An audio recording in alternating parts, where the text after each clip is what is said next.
Sabbath, everybody. Is everybody feeling good? I want to see some smiles and some teeth. Hey, all praise to the Most High. Glad everybody can come up for this Passover weekend. I'm excited not to be at work, able to see my brothers, sisters from far. We got classes. I'm trying to think. We got a topic. It's a theme. Removing the leaven. Removing the leaven. Removing the leaven. Title of today's class is Removing the Leaven. In the spirit of Passover weekend. Exactly. What is leaven? What is leaven? I want a young man. Joseph's son right there with the 24 karat gold chain around his neck, flashing back there. In the back. He's in the far back. What is leaven? Love is keeping God's commandments. No, leaven. Oh, leaven? Yeah, what is leaven? Leaven. I thought you said love. You don't know? Take a stab at it. No, don't pass the mic. Take a stab at it. Okay,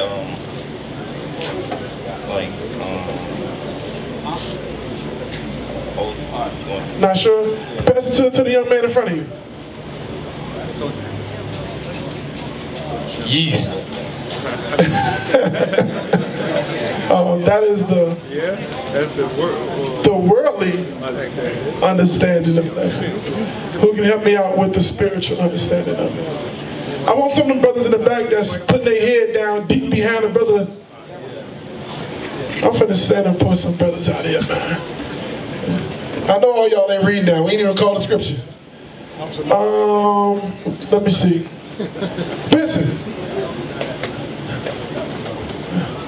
Benson. Leaven. Shalom, leadership. Shalom. The definition for leaven? Yeah, spiritual definition. What is it? Uncleanness.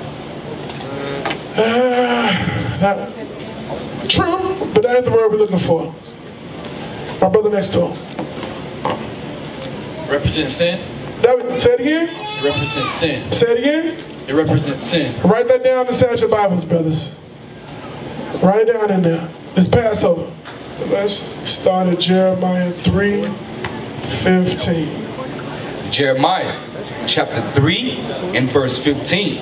And I will give you pastors according to mine heart, which shall feed you with knowledge and understanding. Read again, I'm sorry. Jeremiah chapter 3 and verse 15. And I will give you pastors according to mine heart, which shall feed you with knowledge and understanding. What is a pastor? I want some interaction. I want some interaction. What is a pastor? Hey, shalom, Brother Lael.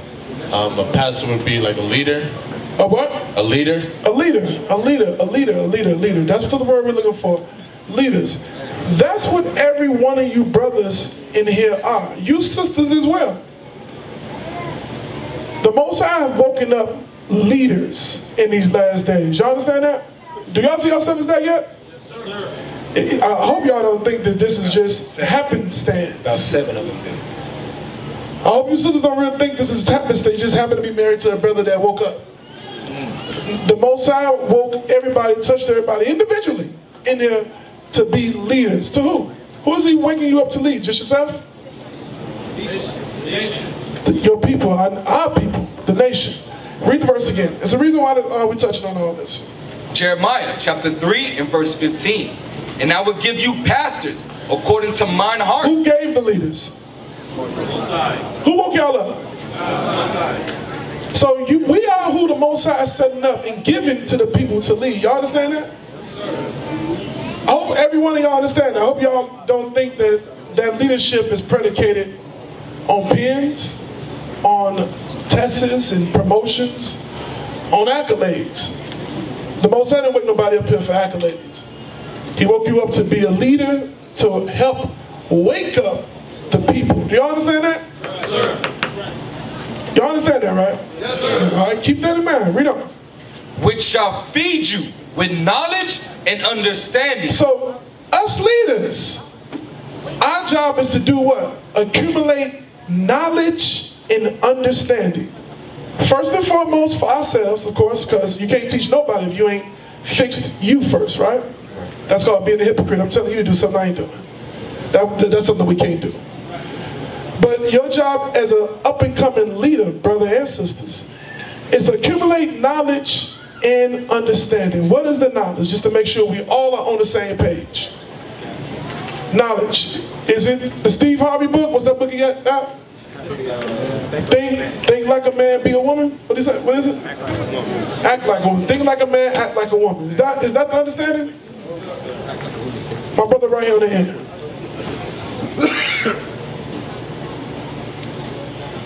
What is the knowledge that us leaders supposed to be accumulating and building up ourselves up? Shalom. What's your name? Brother Gerard. Brother Gerard. Shalom. Malachi 2:7. Malachi 2:7. Let's read that real quick. Put that down in your Bible.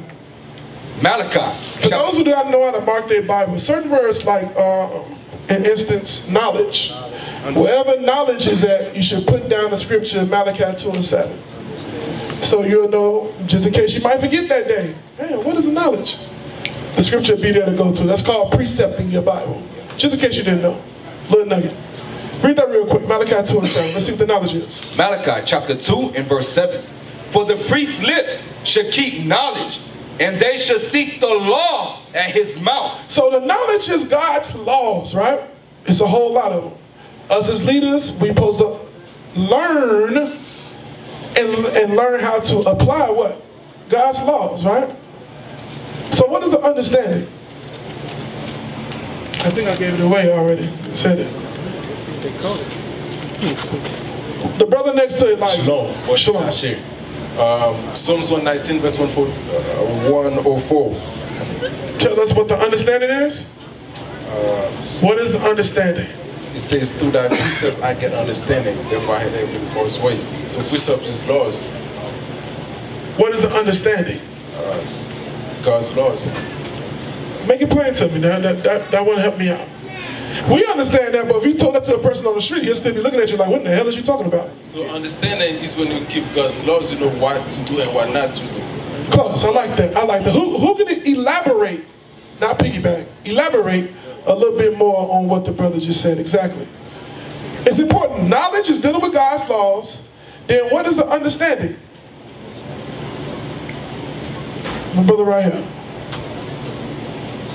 Daniel, let's try you again. Let's try Daniel again. Pass the mic. Deuteronomy chapter 4 and verse 5. Says what? You read it. This is the book of Deuteronomy chapter 4 and verse 5 and 6. Behold, I have taught you statutes and judgments, even as the Lord my God commanded me that you should do so in the land where you go to possess it. Verse 6. Keep therefore and do them, for this is your wisdom and your understanding in the sight of the nations. Okay, we still saying the same thing. We understand the knowledge is the laws, right? We all agree? But what is the understanding? Judah. It's nothing deep. Once I tell you, they'll be like, damn, I thought that, I should have said it.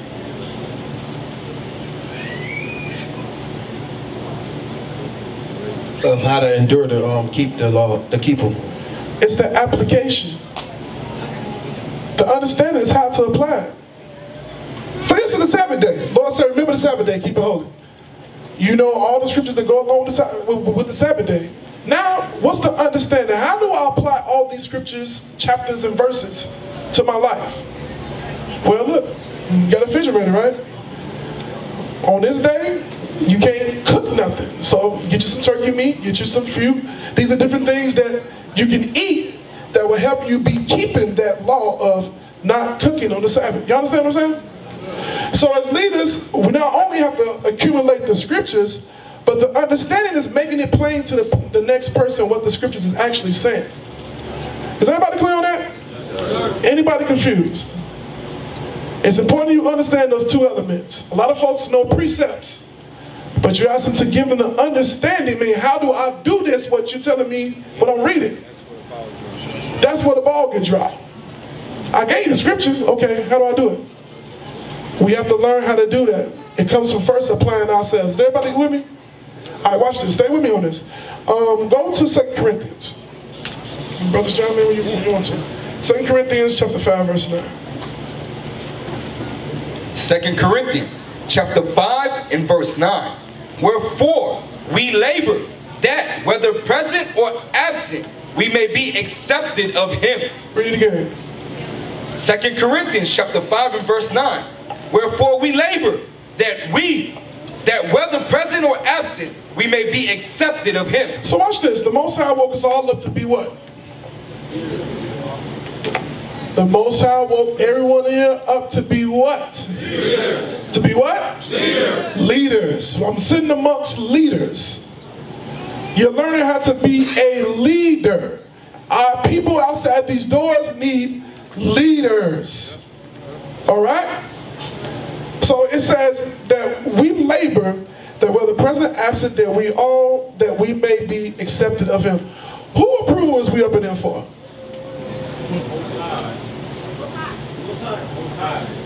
For the bishops? The deacons? Who got eternal life to give to you or take away from you? Right?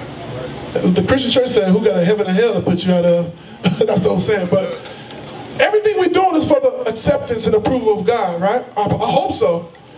The scripture talks about being man pleasers. You understand that? We don't supposed to roll in that spirit. We're supposed to be everything we doing, whether we vacuuming, bringing this, putting in money to get ice, you carrying a speaker, everything you're doing, you making bread, all right? You sewing something for a sister, picking a sister up. All the different things we do to each other is for the acceptance of him. Y'all understand that? Watch this. Keep that in mind. Read the next verse. 2 Corinthians chapter 5 and verse 10. For we must all appear before the judgment seat of Christ. Now this goes back to the leaven, which is sin.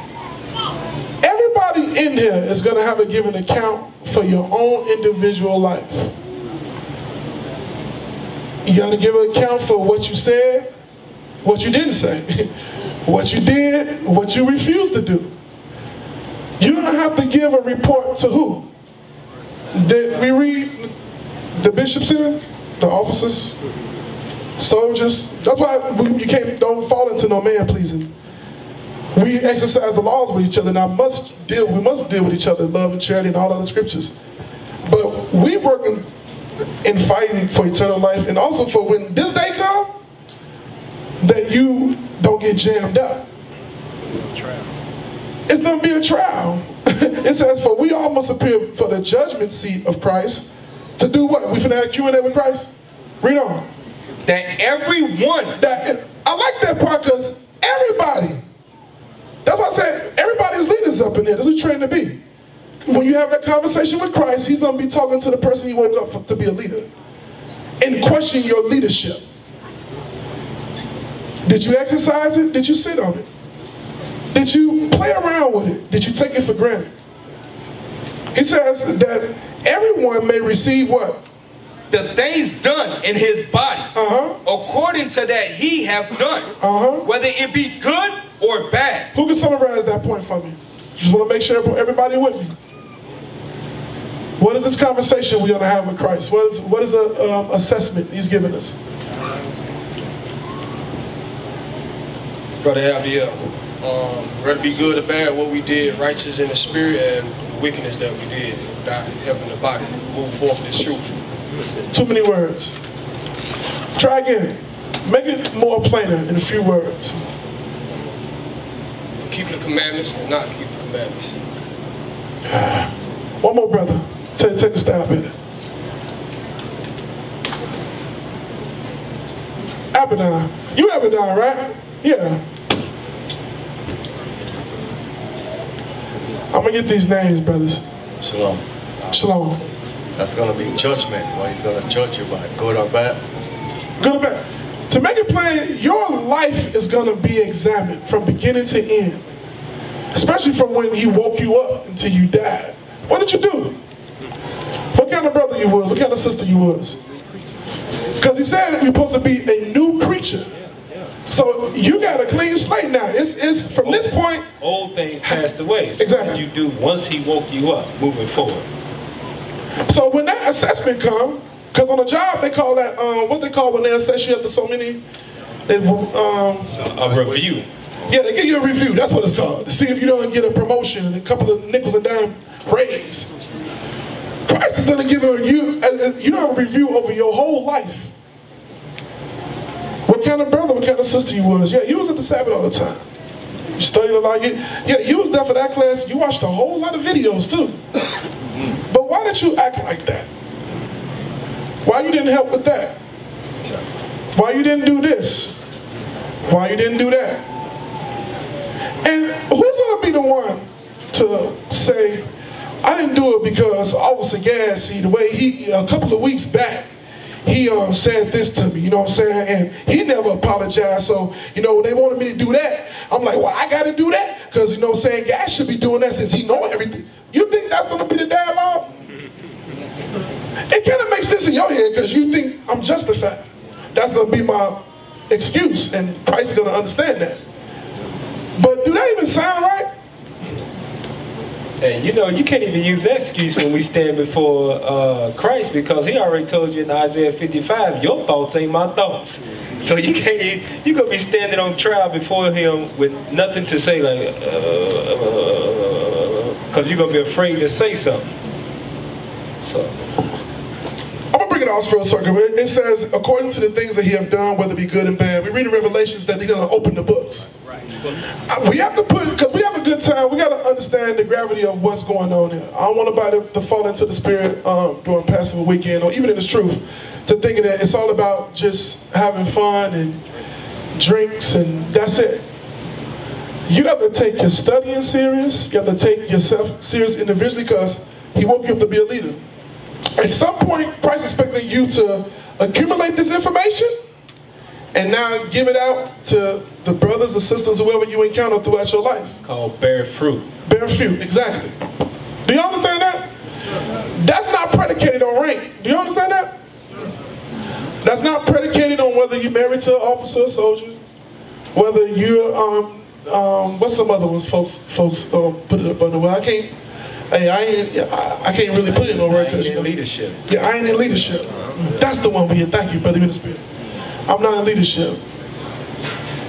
You know, if I was in leadership, that's leadership. They supposed to be concerned about that. All I got to do is just show up. We all have a brick to play in this thing. Everybody understand that? We all have a part. We are a piece to the master puzzle. So watch this. I want you to read, again, officer, if you can, 10 to 11.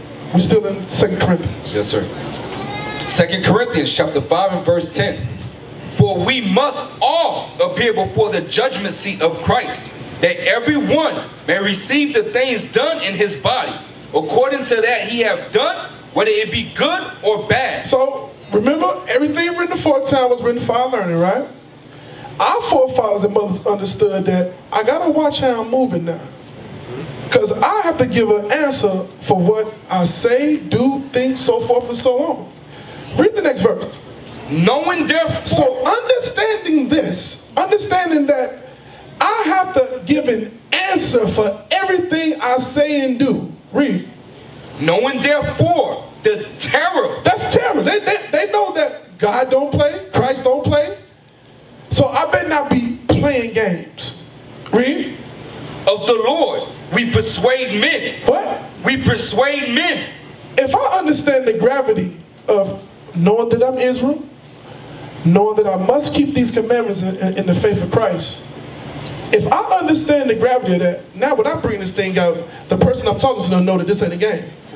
And you know, because you mentioned earlier that brothers and sisters have been woken up to be leaders. Yeah. Right? And sisters. Yeah. And I want to hear that. And sisters. And sisters. We don't show you what the leadership that's required of you. He said, we persuade. Because the sister might come into the point where I can't teach. The Bible says I can't do that. What's another way that you can convince, because that's what persuade is. It's another way you can convince somebody to escape the terror of the Lord before it comes. Brothers, How can you do it? Good question. Lay it out there. Up front here, Soldier Bartimaeus. Let's see. How can you convince somebody? Just speak up. By your actions. By your actions. So the stuff we're gonna getting into later. Where's Isaac? This is the way you're gonna be able to convince somebody. By your actions. Keep that in mind. Keep that in mind. Jeremiah 15:19. Because Passover, this is our new year. New moon. This is the beginning of the year for us. You know, they always say at the beginning of summer is starting afresh. That's why I say remove the leaven. Jeremiah 15:19. Yes, sir. Jeremiah chapter 15 and verse 19. So what we touched so far is that the Most High have woken every last one of us up to be what? Leaders. I need everybody to get that in their brain. That's who you are. You might not see that right now, but that's what God is going to judge you by. Whether you believe it or not. I ain't no leader. I was just, no, I woke you up to lead. Period. Now, we ought to have our unique way and unique office. We don't touch on that. We ought to not be the same type of leader. But understand, everybody here is a leader. Y'all understand that? Watch this. Jeremiah 15:19. Jeremiah chapter 15 and verse 19. Therefore, thus saith the Lord, if thou return, then will I bring thee again, and thou shalt stand before me. And if thou take forth the precious from the vial, thou shalt be as my mouth. Let them return unto thee, but return not thou unto them. So we have returned. We have repented. We don't woken up. We're working on ourselves, keeping these commandments. You are the mouth of God. Do you understand that? A lot of times you just think T.D. Jakes is the mouth of God, Eddie Long, all these different preachers on TV, or you got to have a church with your name, Reverend this or Evangelist this. They are the mouth of God. Nah. When Most High woke you up, you have now become his mouth. You are the physical, what the Bible looking for? The physical manifestation of what God is saying. You're going to show them what a righteous man look like, righteous woman look like, how a righteous man or woman act, think, dress, talk, eat. You set the standard. That's what Deuteronomy 7:6 talk about. You are the bar. Do y'all understand that? Israelites, we are the bar. Everybody emulate and operate off what we do. Good or bad. And we've been killing it doing bad. Everybody emulate our badness. But we're supposed to be in the bar of good things. Grab that Deuteronomy 7:6 real quick. Let's read that. Let's read. Hold this right here. We don't come right. Matter of fact, we can drop that. Deuteronomy 7:6. Deuteronomy chapter 7 and verse 6. For thou art an holy people. Are we all what? A holy people. That's who we are. A lot of this stuff we don't see. We come from a very destroyed captivity. Our self-esteem is low. We got poor education. We ain't been taught to process information that good. We're very slack and slow. So forth and so on. But the Most High still did what? He woke everybody up and up. He sees something about all of us that we truly don't even see about ourselves yet. We're trying to come into the understanding on what God sees. But he sees us so great than what we really understand. Do you understand that? Our enemies see our greatness. They see you don't eat pork no more. You dress this way. What's going on? They see that. For example, they got up now, popping up in these malls. Y'all see fringes on all these clothes. Right. They It's see everywhere. If y'all, a lot of these middle class, upper class white stores, majority of stuff in there got fringes in there, believe it or not. Right. You're like, what is it? The clothes are ugly, but they got fringes on them. Where they getting that from? From y'all right here. They see y'all walking around. How many of y'all be getting accolades from the heathen nations on fringes? It's disturbing. I love your shirt. Who you talking to? Always. That's a nice shirt. Who did that for you? Did you create that? Gorgeous. Oh, uncomfortable. Don't never hear from our people. They just let it go. You know? Why is that? Because we have yet to understand our greatness and how much God sees us. Do you understand that? We trying to illustrate it to you through these scriptures because these scriptures you're supposed to build your faith upon this. But God is looking at us at a whole totally level that we see ourselves in this current state. We on the bottom struggling, but God see gold, diamonds down there. They just need a little of the dust blow off of it. That's it. Watch this. Read on. Read that Deuteronomy 7:6 all the way through. Deuteronomy chapter 7 and verse 6. For thou art an holy people unto the Lord thy God. The Lord thy God has chosen thee to be a special people unto himself. That's racism. All the nations understand this. They don't have to read this 4 or 5 times. This one time read understand it's the difference between you and them. And God said that. Y'all understand that? This right here shows you that the Bible ain't been tampered with either. A lot of folks say, oh, it's been a miss. Wait a minute. Hold on. They would have took this out off the cuff. Because whoever the Israelites is, they better than everybody according to God. So keep on reading. Watch this. To be a special people unto himself. For himself, read. Above all people that are upon the face of the earth. That's everybody. All the other nations understand above and all. We have to understand that. We have to behave that way. Read on. Watch this. The Lord did not set his love upon you, nor choose you, because you were more in number. Hold on. Read the beginning of that again. All I want is that first part. The Lord did not set his love upon you. This is love that he set upon us. Hope y'all understand that. He loves us more than everything that's sitting on the earth, even though we're on the bottom of everything on the earth. That's kind of tricky, ain't it? We still here. No other nation would have been able to survive what we went through. Period. They'll tell y'all, if what happened to y'all ever happened to us, we'll still be fighting. It would be no peace. But we're still here, thriving, strong. Bad food, bad everything. Can't kill us off. You better see, the nations see the greatness in us. We have to start seeing it in ourselves. When we see it in ourselves, you see a whole different beast then. Watch this, from there. Go to 2 Peter's. 2 Peter's 3 and 3. 2 Peter's chapter 3 and verse 3. Knowing this first, that there shall come in the last days scoffers, walking after their own lust. So this is going to tie back into us getting rid of this leaven. We are in the last days. Are we in? Last days. Last days. All right, I'm sorry. Oh, go ahead. I'm sorry. Hey, if I jack your name up, hey, please forgive me. All right. Last days beginning after Christ's death. Exactly. That's when the last days begun. So don't let these Christians, I ain't Christians, atheists say that. They've been saying the last days forever. We are in the last days. Last days begun then. But it says, knowing this first, understanding this first, that in the last days is going to be scoffer. What is a scoffer? Judah. Judah, I think it's only 3 brothers here. It must be only 3 brothers here. Right. Brothers, don't condition yourself to speaking out. All right? When I see brothers not even trying, I mean, you're still fighting that slave spirit. You're fighting that Christian spirit because you used to go to church and you didn't say nothing. You just sat there and listened. That's what you're here doing now. Raise your hand. If you're wrong, you're wrong. But you got to condition yourself to speaking. They want to keep us brothers docile where we don't speak, or at least try to speak things. This is where you work out the kinks, all right? Brother Piano. Lion. Brother Lion, yeah. A demon? True. That's the rightest answer. That's what I'm looking for. No. Unbeliever.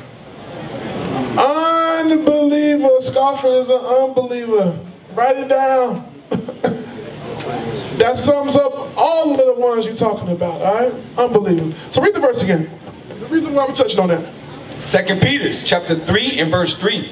Knowing this first, that there shall come in the last days scoffers, walking after their own lust. So the behavior of an unbeliever, they do what they want to do. How does that correlate to repentant brothers and sisters? Do it? Does that correlate? Do we have repentant brothers and sisters that do what they want to do?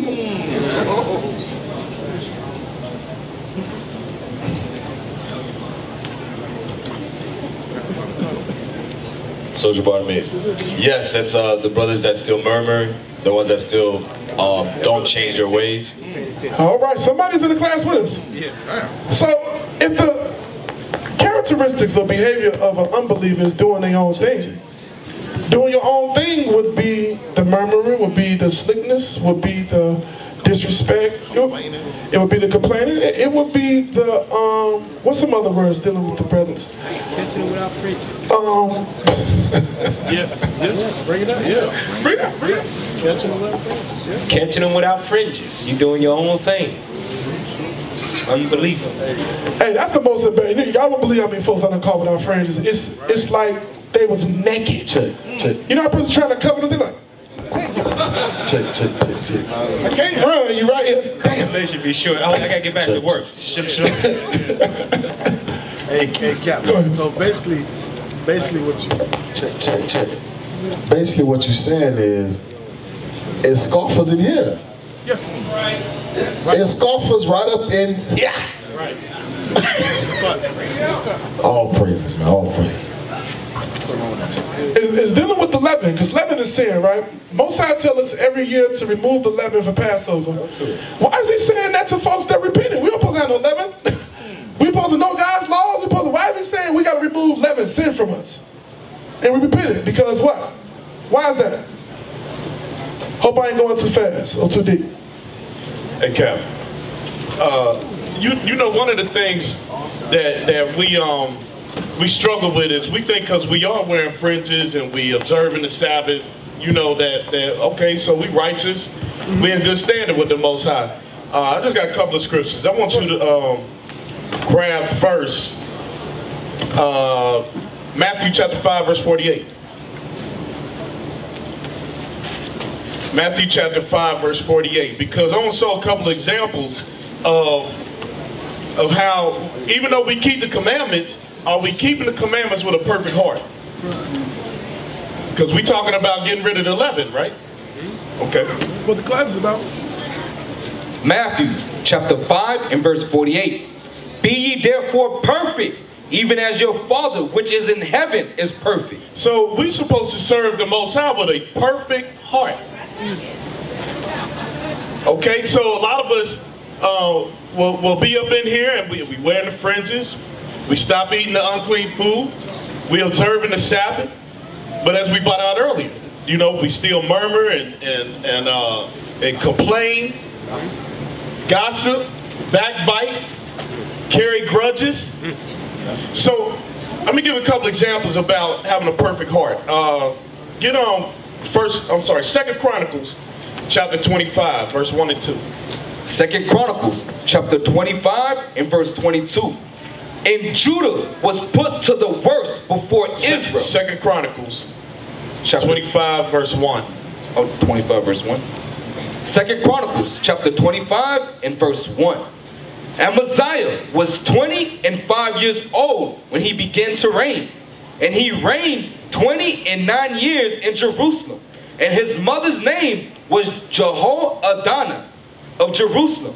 And he did that which was right in the sight of the Lord, but not with a perfect heart. So he kept the commandments, but he said he didn't keep the commandments with a perfect heart. Okay? You understand? So in our repentance, it's not just enough to wear fringes, to obey the Sabbath day, to eat lawful foods, but we got to observe, we got to serve the Most High with a perfect heart. Now I'm going to give you an example that we read in camp all the time. Let's get Matthew chapter 19, verse 16, and I think we're going to jump down. Matthew chapter 19 and verse 16. And behold, one came and said unto him, Good master, what good thing shall I do that I may have eternal life? Yeah, read on. And he said unto him, Why callest thou me good? There is none good but one, that is God. But if thou wilt enter into life, keep the commandments. Now we read this all the time at camp. We got to keep the commandments in order to gain the kingdom. Read on. Verse 18. Sorry. Verse 18. And he said unto him, which Jesus said, Thou shalt do no murder, Thou shalt not commit adultery. Thou shalt not steal. Thou shalt not bear false witness. Honor thy father and thy mother, and thou shalt love thy neighbor as thyself. So he went through some of the 10 Commandments, right? Read on, read verse 20. The young man saith unto him, all these things have I kept from my youth up. What lack I yet? So what do I lack? He asked Christ, what do I lack? He named some of the 10 Commandments. I've been doing all of these things. Read on. Jesus said unto him, if thou wilt be perfect, go and sell that thou hast, and give to the poor, and thou shalt have treasure in heaven, and come and follow me. Read on. But when the young man heard that saying, he went away sorrowful, for he had great possessions. What of the commandments was not named prior? Brother in the second row right there. What's your name? Stand up and say your name. Microphone, brother. Brother Adar. All right, Brother Adar. What you got? Thou shalt not covet. Thou shalt not covet. He had a covetous spirit. So he asked Christ, he said in verse 20, what lack I yet? What did he lack? He didn't serve the Most High with a perfect heart because he had a covetous spirit. Okay, so just because we in here keeping the commandments don't mean that we right. We got leaven to purge. All right, that's all I got. Judges 5 and 11, real quick, because I love this time. Well, this is my wife. How many Passovers? This is my 4th or 3rd Passover, and all the time you hear the bishops, you hear the captains go over 4th, 3rd. So you always hear the tools. I like using that word, tool, because the Most High gave us a toolbox. He didn't just give us this earth to inherit it without, giving us the proper understanding. He gave us tools to use, all right? So, yeah, Judges 5 and 11, real quick. Judges chapter 5 and verse 11. They that are delivered from the noise of archers and the places of drawn water, there shall they rehearse the righteous acts of the Lord. The righteous acts. The righteous acts is not just coming to Passover only, going to the feast days. All right, rehearsing the righteous acts also meaning how to get your mind right. All right, or knowing how to treat one another, speaking. All right, that's the righteous act that we need to constantly rehearse. All right, the Most High allowed you to get this understanding. You made it this far, so now you got to do some tuning up. Part of the tuning up is getting the understanding from the leadership right here. Learning how to apply what is given to you. All right? Learning how to properly convert your mind to the commandments of God. All right? That's rehearsing the righteous acts. Not just dressing up real nice, because Israel know how to dress real nice. All right? We got beautiful people in Israel. But that's just part of it. All right? Coming to a Passover, purging out the leaven. All right, you got to get your mind first. Remember, the sin is within you, so you have to learn how to purge it out. Not just on a day-to-day. It's day-to-day battle. All right, it's a day-to-day battle, Israel. All right. That's what Paul said. Paul said, "I die daily." Hey, y'all was cooking over there, man. Back to 2 Peter's 3 and 3. One more again. 2 Peter's chapter 3 and verse 3. Knowing this first, that there shall come in the last days scoffers, walking after their own lust. So we gotta make sure that we don't find ourselves walking after our own lust, what we like. That we are walking in what? The laws of God, because that's what's approving to Him. In the Spirit. That's what Deacon Laba always say. Stand in the Spirit. And that's going to come through trial and error, bumps and bruises. You got to learn, you know what I'm saying, go through some things. Like, that's why the scriptures say that tribulation, worketh patience, patience, experience hope. So, but we got to understand that we can't find ourselves. I want to make sure that everybody understands this. That we don't operate like an unbeliever in this truth. Kind of sound weird to even say that. How can I be in this truth and be an unbeliever? No, your actions are of an unbeliever. You look like you believe, but damn, when you talk, you sound like an unbeliever. Damn, you did that to that brother? That's what an unbeliever would do. What'd you say to that sister? That's what an unbeliever would do. That's why every year we have Passover. Every year they said, make sure you get that leaven about it. Get that leaven about it. The Most High know us. He know how he built us to be. We have to understand how we are. Right? One more scripture we're going to get into really what we want to get into. Hosea 4:1.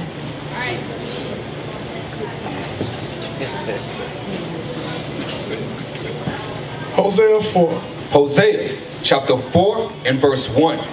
Hear the word of the Lord, ye children of Israel. He said what?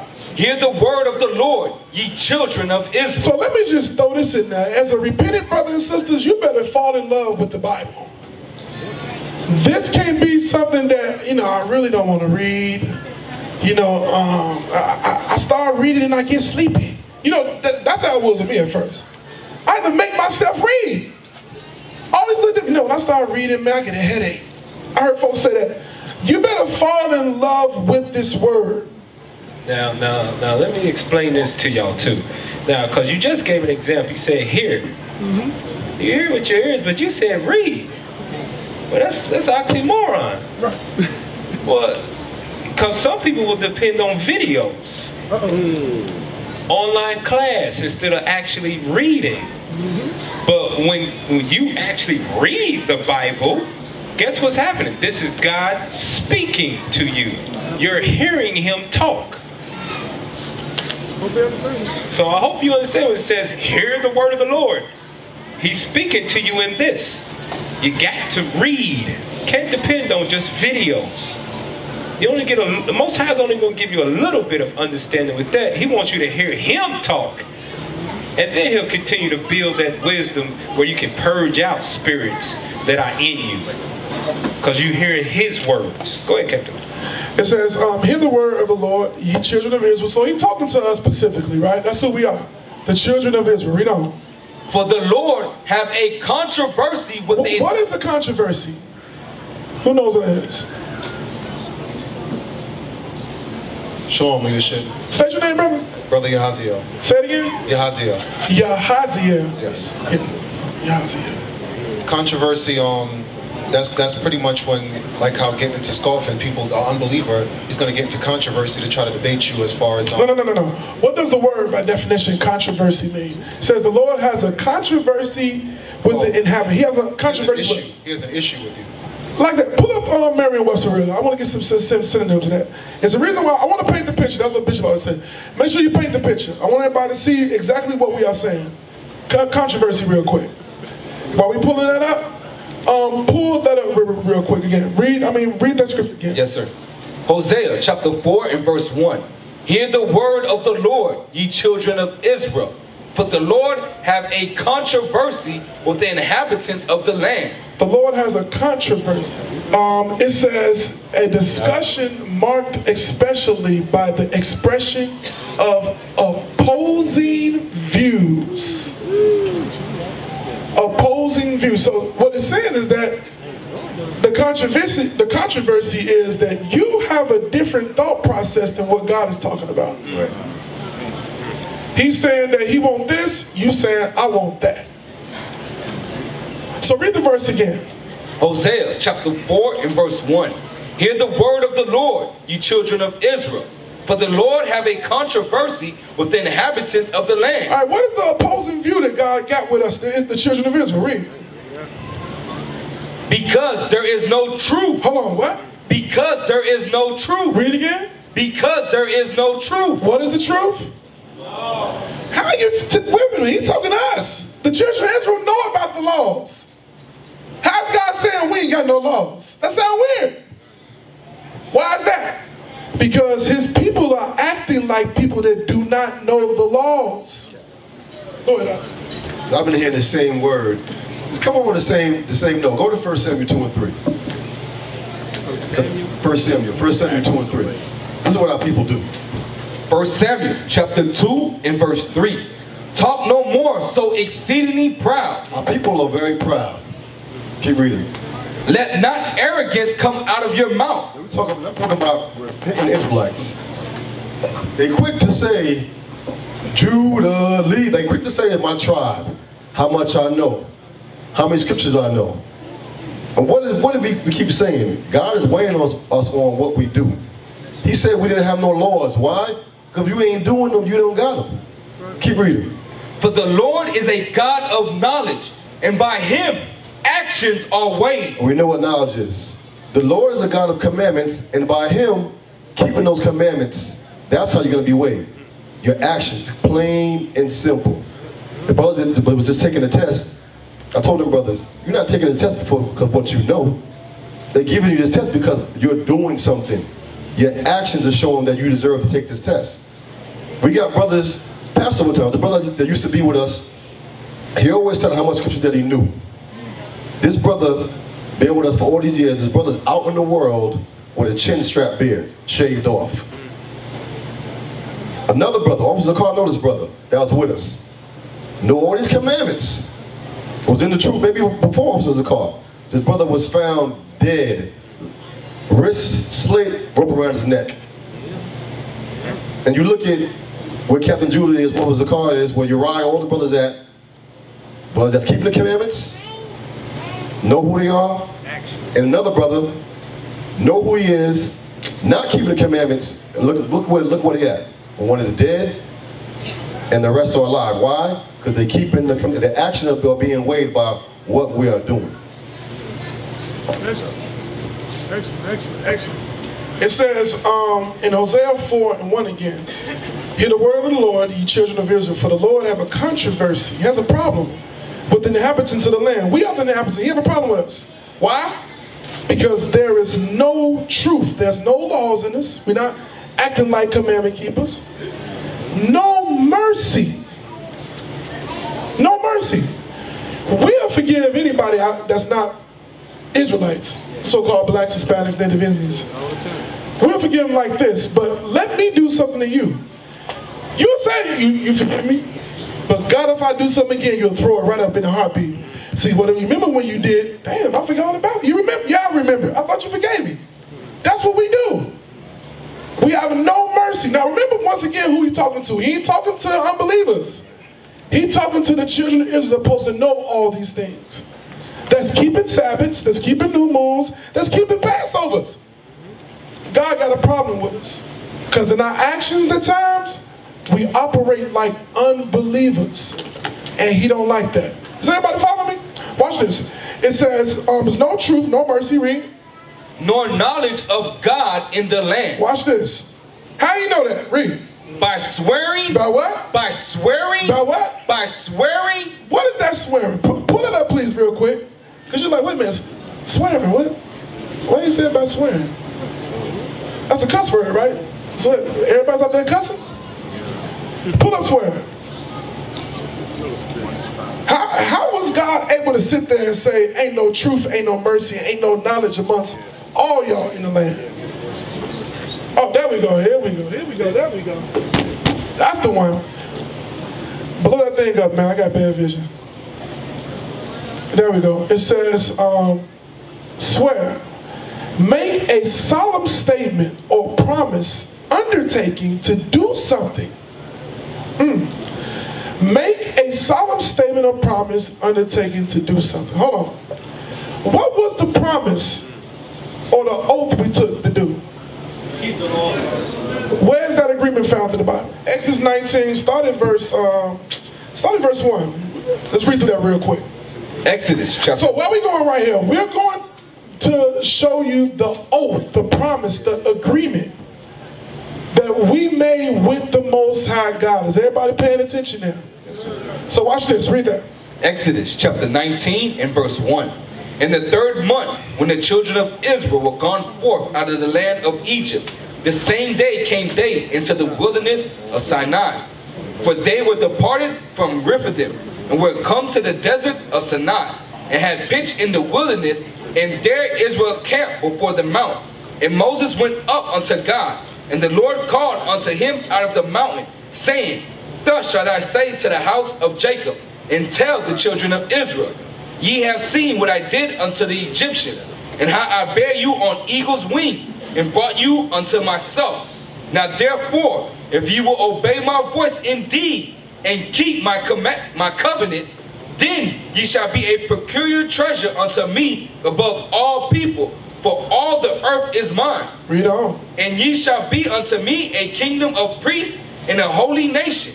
These are the words which thou shalt speak unto the children of Israel. Do y'all see the agreement? This is our proper position and place in the earth. Are we there right now? Hell no. Absolutely not. Absolutely not. And this is where God, when you think about it, man, just it vexes you. This is where we're supposed to be at in the earth, period. But read on, watch this. Verse 7. And Moses came and called for the elders of the people, and laid before their faces all these words which the Lord commanded him. And all the people answered together and said. So when I got to bring this out, it wasn't hearsay. You wasn't off somewhere. I had to come and tell you what the agreement was. Everybody heard this face to face. They heard Moses bring this thing out. Like I'm looking at you. Hey, look, this was gonna be. I'm gonna give you $50. You're gonna give me $50 back. Yes, face to face. Hey, y'all gonna be the top above everybody if y'all be obedient, do what God say do. For sure, I'm with that. You with that? Yeah, I'm with it. You with it? We all with it? Read on. Watch this. All that the Lord hath spoken, we will do. Sorry, verse 8. And all the people answered together and said. Was it some of the people? And all the people answered together. Everybody was with it. We all in. I agree. We signed the dotted line. Read.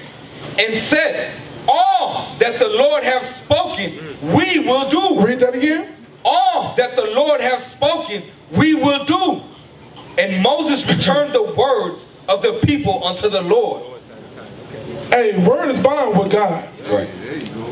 Word is bond with him. I know we used to break it. I say, I'm gonna tell you, I'm gonna do something for you. Then I ain't do it. Hey, my bad, man. I couldn't do it. No, God said, ain't no my bad. You need to do what you say you was gonna do. You understand that? Yes, sir. So that's the agreement. So we don't lose. I got it. Go to Deuteronomy 29, and we're going to power read real quick, because some of us, I know, we hear these words, and like we brought out, mockers, unbelievers, we still have some of those here. And all of our faith is at different levels. So we hear this word, and we like, okay, that really ain't talking to me, because I wasn't in the wilderness. Well, let's see. God got that covered. Deuteronomy 29, let's start at verse 10, and we read down. Power read a little bit. Yes, sir. Deuteronomy chapter 29 and verse 10. Ye stand this day, all of you, before the Lord your God. So he's talking to the actual physical people that came out of Egypt. Read on. Your captains of your tribes, your elders, and your officers, with all the men of Israel, your little ones, your wives, and thy strangers that is in thy camp. So sisters, you was the one that said also, we will do all that the Lord hath commanded us. So the women was there. They was there. You know, some camps make it seem like it wasn't no women there. It was just all men. We always been about family. You read that in the scripture. So those who watch them camps, they ain't about no family in these last days, brother. What you talking about? Nah. So that's why I behoove y'all to read. Don't just watch videos. Right. Because they won't read this in the video. Go ahead. Read on, verse 11 again. Deuteronomy chapter 29 and verse 11. Your little ones, your wives, and thy stranger that is in thy camp, from the hewer of thy wood unto the drawer of thy water, that thou shouldest enter into covenant with the Lord thy God. The agreement. Read on. The slave heard the covenant. Yeah. The heathen nations heard the agreement. He ain't even involved them, but they're witness. Right. Y'all heard what y'all said y'all was gonna do together. I heard that. Man, this thing heavy, man. Yeah, read on. And into his oath, which the Lord thy God maketh with thee this day, that he may establish thee today for a people unto himself, and that he may be unto thee a God, as he has said unto thee, and as he hath sworn unto thy fathers, to Abraham, to Isaac, and to Jacob. Remember, he's talking to the physical people that came out of Egypt. Just in case you're still wavering in unbelief. Read the next verse. Verse 14. Neither with you only do I make this covenant and this oath. Read on. But with him that standeth here with us this day before the Lord our God, and also with him that is not here with us this day. God made a covenant with you too. Right. Because he knew the time was going to come that my people was going to be unbelievers, so I'm making the covenant with your kids that ain't even on the earth yet. Yeah. That they going to do all that I have commanded them. Hey, officer, you know how heavy that is. Can we read verse 11 again? Can we read verse 11 again? Yes, sir. Deuteronomy chapter 29 and verse 11. Your little ones, your wives, and thy stranger that is in thy camp, from the hewer of thy wood unto the drawer of thy water. So now, can we hold that right quick and go back to Judges 5 and 11? Judges chapter 5 and verse 11. They that are delivered from the noise of archers and the places of drawing water, there shall they rehearse the righteous acts of the Lord. So now we rehearsing the righteous acts as the hewers of wood and the drawers of water. The roles done flip. The roles done flip. So the covenant is still on, though. The covenant has not been abolished. Go ahead, Captain. Y'all cooking, man. Y'all cooking. Hosea. Can we get out of Hosea? I don't think we're going to be able to get out of Hosea. Can we start at verse 1 again, officer? Just reread through that so we can get back to thought. Make sure we ain't lost nobody. Because the whole meat was on that table right there. Hosea chapter 4 and verse 1. Hear the word of the Lord, ye children of Israel. For the Lord have a controversy with the inhabitants of the land. God have a problem with us, and we can't live, we won't continue to live with God having a problem with us. So we got to learn how to fix this problem. Read on. With the inhabitants of the land, because there is no truth, nor mercy, nor knowledge of God in the land. So the accusation from God is that you don't got no laws in you. You ain't merciful. You don't even know me. No, you don't even know me. Wait a minute, your name is on us. We are. But this is what God's accusation. How is God making this assessment? This accusation by this right here. Read on. Verse 2. By swearing. Hold on. Off the cuff, you didn't keep your word. That's how I know you did that. Well, my accusation is accurate because you ain't keeping your word. God kept his word. Off the cuff, we didn't keep our word. He ain't forget. You might forget. You know what I'm saying? The little time that went past, you might get, what's that called? That thing, you know what? That selective amnesia. When we read the scripture, that thing is fresh in the forefront of God's mind. Because you know how? Because the prophecy says that when we return to our land, he will remember the sins no more. So guess what he's still thinking about? These niggas broke my covenant. Yep. I'm mad as hell. I see they trying, but I'm still mad. Go ahead. So God said, so the Most High said, no truth, no mercy. You don't even know me. How I know that? You didn't keep your word, read. In lying. You a liar. You always lying. And it's not our people some liars. I done met all type of different levels of liars throughout my life. Some bad liars, then some liars you like, damn, I didn't know you was lying. I thought you was telling the truth. Now, I don't want you to forget the thought, Captain, as you started out. I'm going to bring you back. Remember, he's talking to those that know. Believers, remember? Believers. They're supposed to be believers. So these people still in here that done repented, still lying. Still lying. Scoffer, you're operating like an unbeliever. It says, so by swearing, you ain't keeping your word. By lying, you always telling lies. Read on. And killing. And killing. Some was doing this physically, putting to death. And then some was doing it with that. Paul broke that down lovely in the spirit. How the tongue was slaying many. Slaying many. The disciple John put a different level on it too of how you killing people. And you believe, still killing people. And what's the next thing? Keep reading. And stealing. You a thief. Once again, he ain't talking to folks that's out there in the world. He's dealing with people that have made the agreement and understand what's going on. Now what we're doing there, we bringing this out because now in the Passover coming up, we can't come into it with leaven. You now got to put that big old mirror in front of your face and see and start examining yourself. Am I lining up with what God is requiring with me, or do I still got some stuff to work on? God don't understand, well, this is how I am. Nah, that's Christianity. God said, this is what I want you to be. This is the measuring stick. It says, so swearing, lying, killing, stealing, what else? And committing adultery. can't keep it, and their parents can't keep their glass closed. And now, which you might think, remember, it's levels to God's commandments. Committing adultery just ain't, I'm sleeping with another married man's wife. You breaking the laws of marriage. I'm gonna put my mic down on that. Watch this, read on.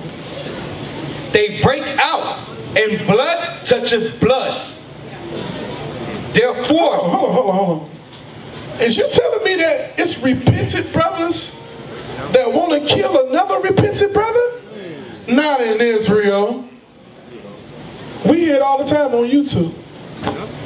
Some of y'all watch these camps, faithful subscribers. You got 2 or 3 channels subscribed to it to see all the nonsense. We read it, you think it's entertainment. You don't know that spirit is jumping on you now. You wonder why now, if a brother offend you, you go from 0 to 100 like that. All this stuff is spiritual, y'all. It says, by swearing, by lying, killing, stealing, committing adultery, they breaking out. This stuff is just all over the place. And blood touching blood. Damn, we done got to the point where we even killing each other. Not our enemy, not those that oppress us. We're killing brothers that's supposed to be on the same page, the same mind we are. How is that happening? It's Leaven now. Somebody is truly not a believer yet. They scoff us. So watch this, read on. Verse 3, therefore shall the land mourn. That's why we ain't got nowhere. That's why we ain't got nowhere. You wouldn't like, wait a minute, Israel's waking up everywhere. Right? I'm going to give a prime example. And this is my example I'm going to keep using till things change. They passed the same-sex marriage laws, right? In a matter of, I don't even think it was a good month, they had a whole curriculum in place to implement in school immediately. We don't need your signature, we don't need your approval, this is what's going down whether you like it or not. What did the Islam, they already got their schools. It's a video I would play, but every time I see it, it put a straight spirit on it. They had their own school. The so-called conscious community, they pulled their kids, they said, you know what, hey, we got it now, we can't do that now, we ain't rolling with this. Let's go in and grab our kids, because we see what they finna do to them. It's not about reading and writing and arithmetic no more. The kids is the next generation, that's the lineage of yourself in the earth. But what do the Israelites do? That's a damn shame. Hey baby, don't miss the school bus. Okay, President. Is y'all understanding what I'm saying? We have, it's something, we missing it's a disconnect somewhere. All this stuff is going on and we still just watching. We ain't yet to say, hey, you know what? We got to come together. That's why segregation was good for us. We only had one option. Yep.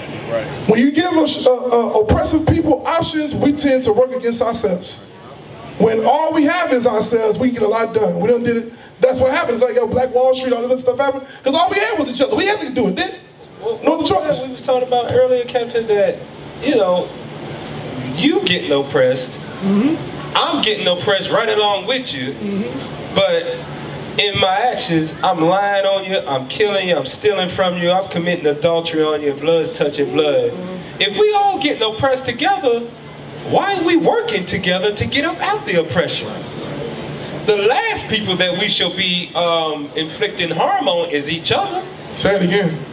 That shouldn't even cross your mind. When you come from the plantation dealing with the other nations, it should be like, I'm about to call my brothers, I'm about to call my sister, I'm about to get with my brother, I'm about to get with my sister, and we are going to relieve some of this stress from the oppression together. Not that I'm going to get around them and they say something wrong, something might break out, and blood might touch blood around here. Because the white man been oppressing me and I ain't in the mood today. Right. we take out our worldly affliction on each other. You know, I can't cuss my boss out, so I'm going to come in here and let one sister look at me the wrong way. I'm going to snap on. Let a brother say something about my shirt being a little bit wrinkled. This is what we do. Read verse 6. Watch this. When you read all this, you wonder, because a lot of times we go straight to Hosea 4 and 6. You wonder, how do we get here? The Lord lets you know. This is how we got here. Verse 6. Hosea chapter 4 and verse 6. My people are destroyed for lack of knowledge. Hold on, wait a minute. Remember, let's not forget who God talking to. How we gonna know? We're the Israelites. We the pillar of light. We know about laws. We got, cause what you mean we don't got no knowledge? You don't have no knowledge because look at the way you operate. Have you forgot that quick verse 2? That shows that you don't have no knowledge. I know you sound good, but your actions is this right here, of a person that don't know no better. It says, my people are destroyed for the lack of knowledge. Read on. Because thou hast rejected knowledge. Read that part again. Because thou hast rejected knowledge. So you physically don't have to say that you ain't finna do this, that, and the third. It come out of your actions. That's how we know. A lot of times, I ain't say that. We know how you feel based off what you do. Or what you don't do. You understand that? Yes. That's how God judged. You said, by your actions, things are weighed, right? So God is going off, if you ain't doing that, that means you really don't do it, you don't give a damn. That's how God is seeing it. And we're supposed to judge things the same way in the Bible. Give me, somebody want to pull Ezekiel? Hey, Cap, yeah, before you go there, the point you just made about how the school systems, we continue to send our children to the school systems. Lord have mercy. We just, we have the means, but we won't get up and do it. We just won't pull, there's no action behind it. I'll be quick with this. I want to get Isaiah chapter 30 right quick. And that's just one angle. It's a lot more than schools. You know what I'm saying? But that's just that's our future. But that, exactly. Wasn't that a song in the 80s? The children are the future. Did Michael Jackson do that? The children are the future, I thought. Not to blacks, Hispanics, and Native Indians. Isaiah chapter 30, verse 2 and 3, and then jump down to 5. Isaiah chapter 30 and verse 2. That walk to go down into Egypt, and have not asked at my mouth to strengthen themselves in the strength of Pharaoh, and to trust in the shadow of Egypt. In the shadow of Egypt, that's Babylon today. Read on. Therefore shall the strength of Pharaoh be your shame, and the trust in the shadow of Egypt your confusion. And like you said, as soon as the law came out, they already had the agenda in place. Absolutely. And we don't have no plan B. No. Jump down to verse 5. We are reactive. We're not proactive people. We have been conditioned to be reactive. Wait till it happens, and then let's see how, if we're able to do anything about it. Isaiah chapter 30 and verse 5. They were all ashamed of a people that could not profit them, nor be in help nor profit, but a shame and also a reproach. And what we've already been seeing the vibe, especially since the time that Obama took the office, as we've been seeing a lot of our young men, if they had a feminine spirit before, they're just outright homosexual now. And then you see what the school system is pushing. Our children don't have a chance in the school system today. But what were we supposed to be teaching in the first place? Go to Deuteronomy chapter 11. Bring it up. Start at verse 18 and 19. Yes, sir. Deuteronomy chapter 11 and verse 18. Therefore shall ye lay up these my words in your heart and in your soul, and bind them for a sign upon your hand, that they may be as frontlets between your eyes. Meaning the scriptures should be in your mind. Read. And ye shall teach them. Wait a minute. You shall what? And ye shall teach them. To who? Your children. Speaking of them when thou sittest in thine house. Right. And when thou walkest by the way. When thou liest down and when thou risest up. In verse 20. And thou shalt write them upon the doorposts of thine house and upon thy gates. And that's why we have these posters and we putting up the laws, statutes, and commandments on the walls of our houses to remind us constantly of how we should live and indoctrinate our children into how we're supposed to live. Hey, Officer Kimbill, that's a good point. So watch this though, if you murmuring, right? If you gossiping, what are you teaching your kids? If you got leaven, what are you teaching your kids? Are you teaching them God's commandments? No, because it's showing in you. And they gonna do what they see. So you breaking this right here. That's a good example too. We're gonna get off the school thing, but I'm just thinking about it.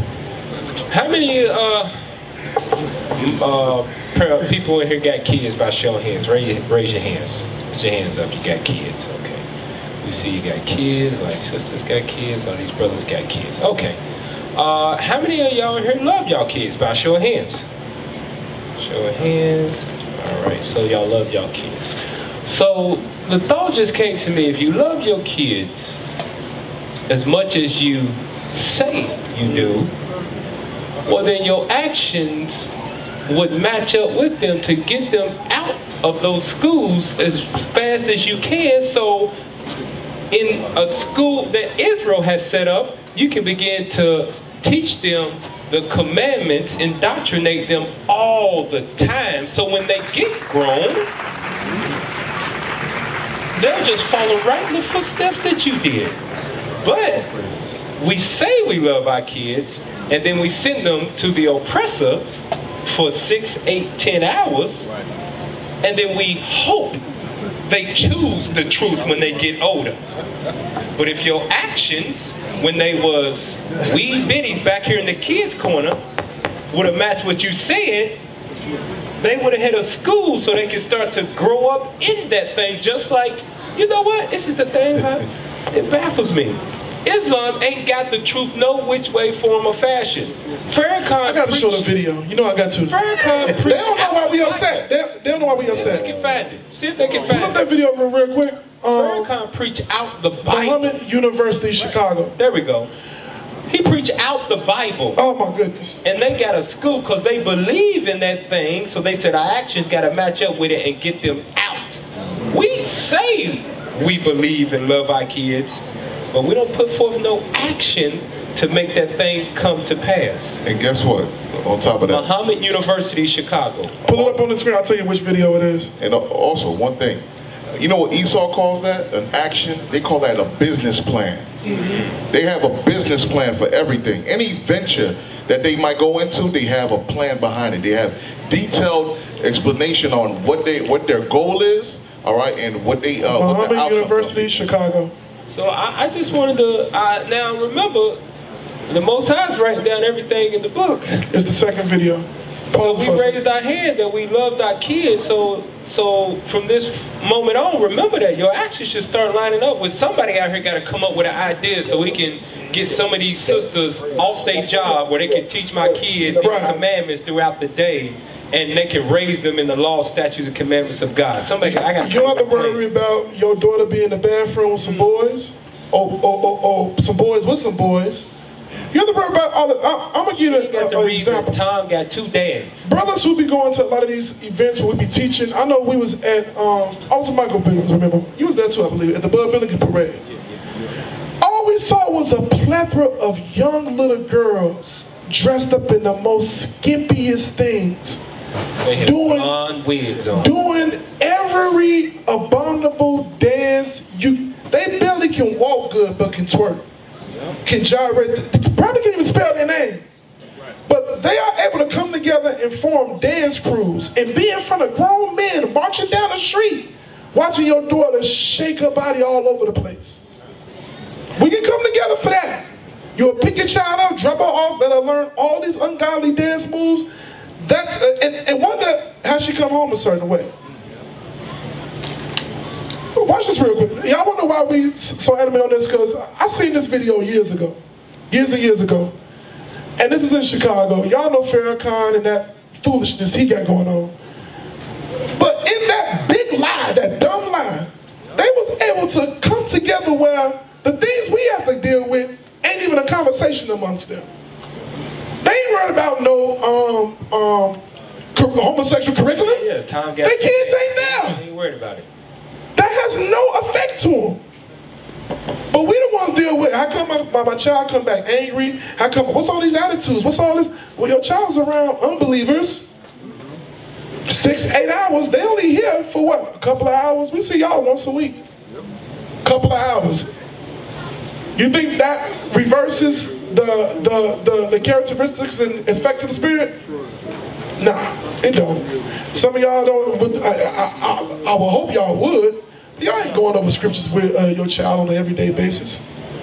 You ain't making sure they understand things in the Bible. You know the Bible says you're supposed to meditate on these things day and night. Watch this real quick. It's gonna piss y'all off, brothers. I hope it piss your sisters off as well. Is the volume up?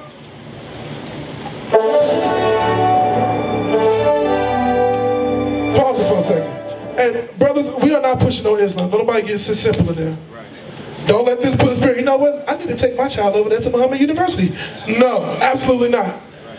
We need to build these type of institutions to build up the next generation of repentant Israelite sons and daughters. You understand what I'm saying? All right, watch this.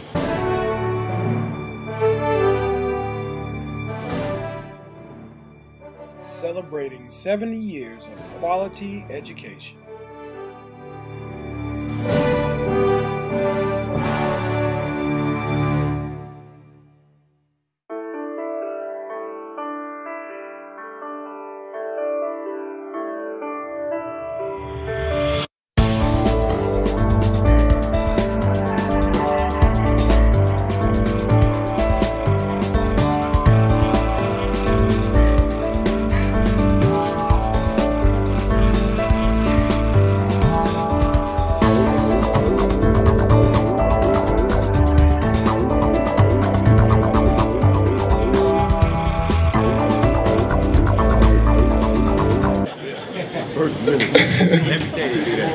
We have Camp 101 on Wednesdays.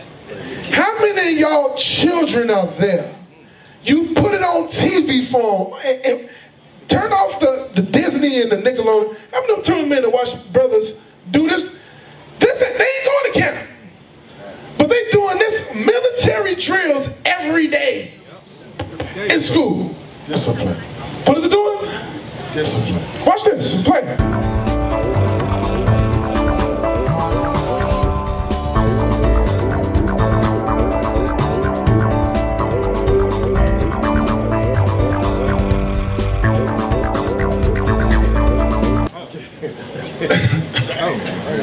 God-centered education. Islam, ain't no God in that thing. Nope. That's fairy tale. That's Batman, Spider-Man, Marvel superheroes. This is the God-centered right here. Your child should be learning this day in and day out. Passover is a high holy day that glorifies them and their culture and history. They schools ain't decorated about Passover. They walk in class and see Egypt and Passover and black folks and Moses delivering them. They ain't seeing that. They have to come in and see Valentine's Day decorations. Thanksgiving decorations. Wonder why? Well, why we ain't celebrating Thanksgiving? Why, we ain't never talking, because they see it every day at school. Daddy, who's Santa? Yep. Keep on playing. Watch this.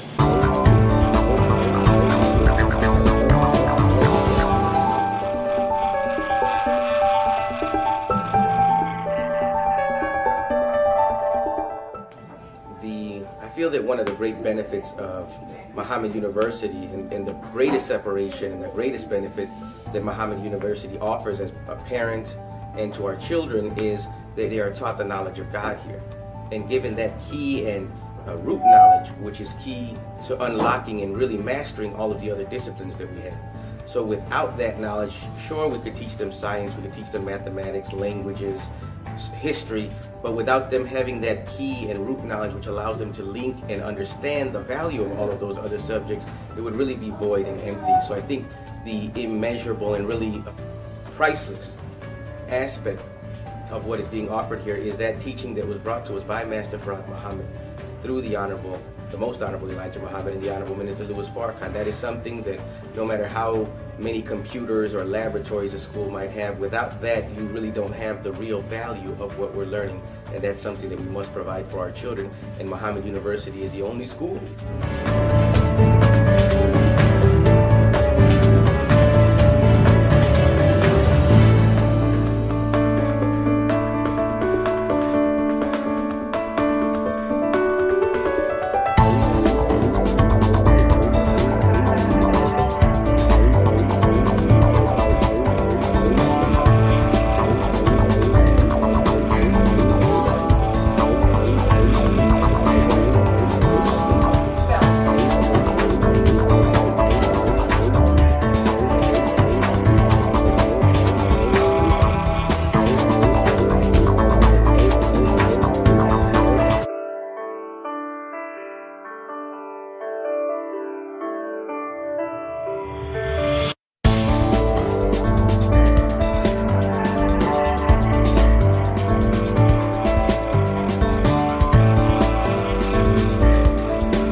Xbox 360? Xbox One? You know, chess is a thinking man's game. It makes you think, analyze stuff, project things. They ain't playing spades, you know what I'm saying?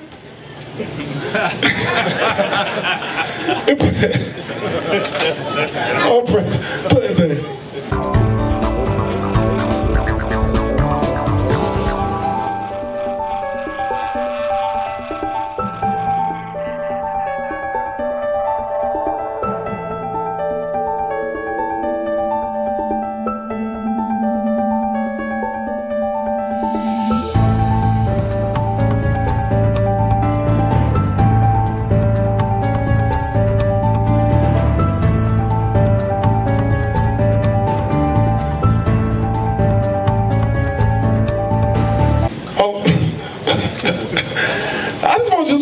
They are physically manifesting what our Bible is talking about. You don't read that in the Quran, y'all know that, right?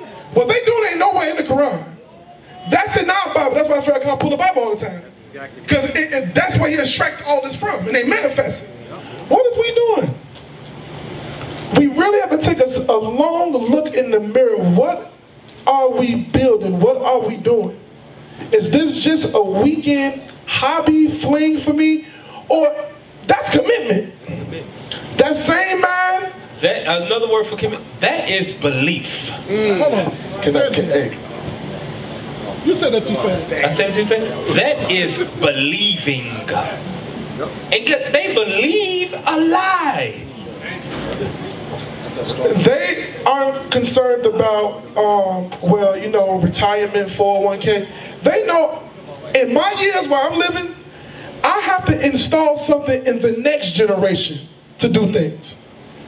They understand whatever their picture is, they understand. What is our bigger picture? As of right now, we've been marching around the same tree without being chained to it. That's what we've been doing. Let's finish this. It's a couple of minutes. I know this semester I'm turning to a class. This ain't the class at all. But the Spirit wanted this to come out because this is a level that we must get on. Ain't that we got to get there on that level.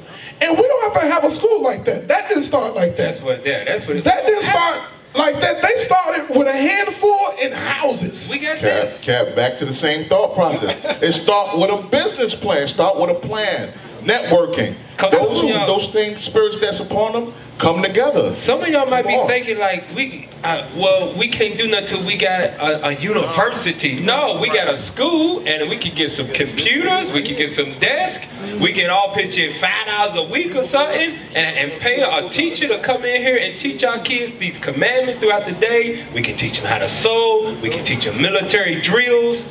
all of it. It don't have to be that start now. I'll bring out a scripture. One scripture. It Wisdom of Solomon 1:5. This is why. This is why we can't do it. We won't be able to do it until we overcome this. Wisdom of Solomon 1:5. Read that. Hold that scripture. Let's finish this up real quick, because we got that scripture not leading to some more stuff. Yeah. Let's finish this up right here. But it's showing that in the educating, they understand the importance of roles. They know we have to instruct and install these necessary tools in you as a man and as you as a woman. Our people, we sit right here and don't think that. No, it's necessary things that you as a man have to know. And you don't see that. They'll learn. You gotta learn how to fix something. You gotta learn how to use your hands. Sisters gotta learn how to do. We have to worry about getting food poison or anything food, because we got you who on the same page as us to feed us. They understand a whole other issue. Under a lie. Finish playing that out.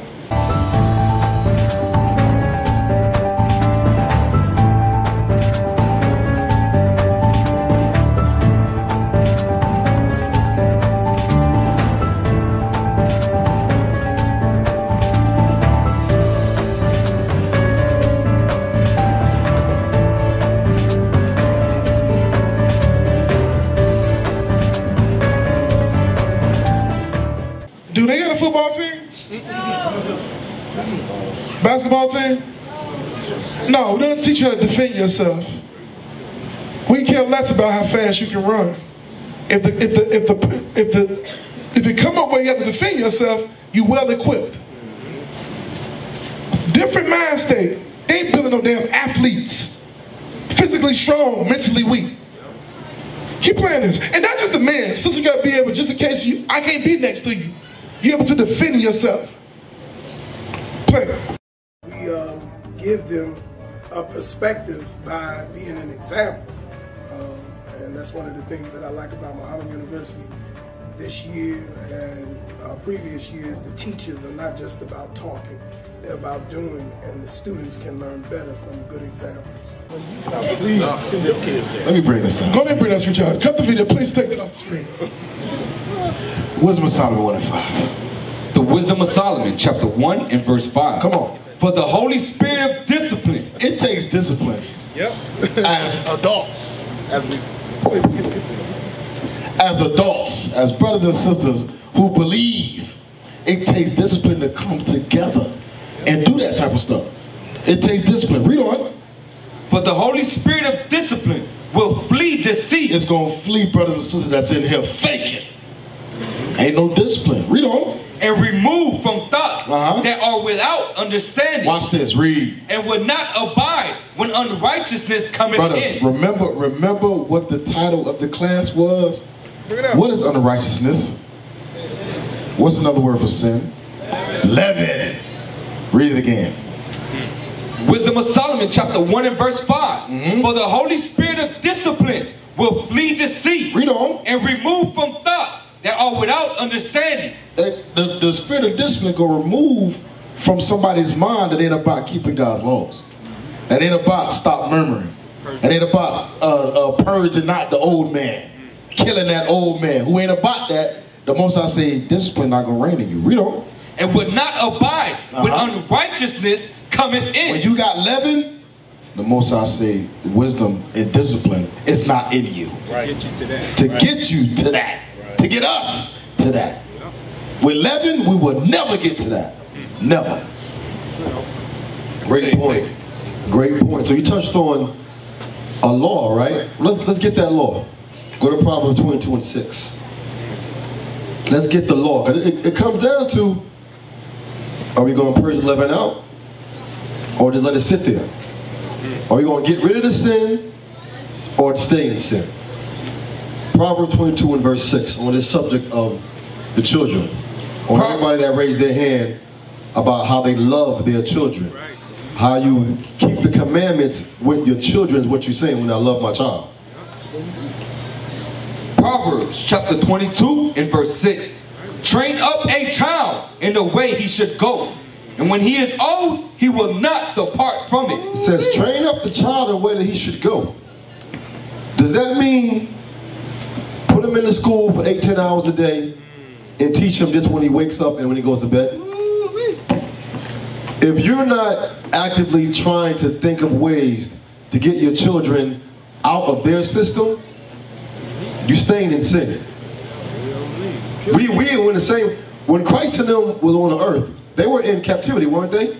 You think they had their children in their schools? We're under the same system.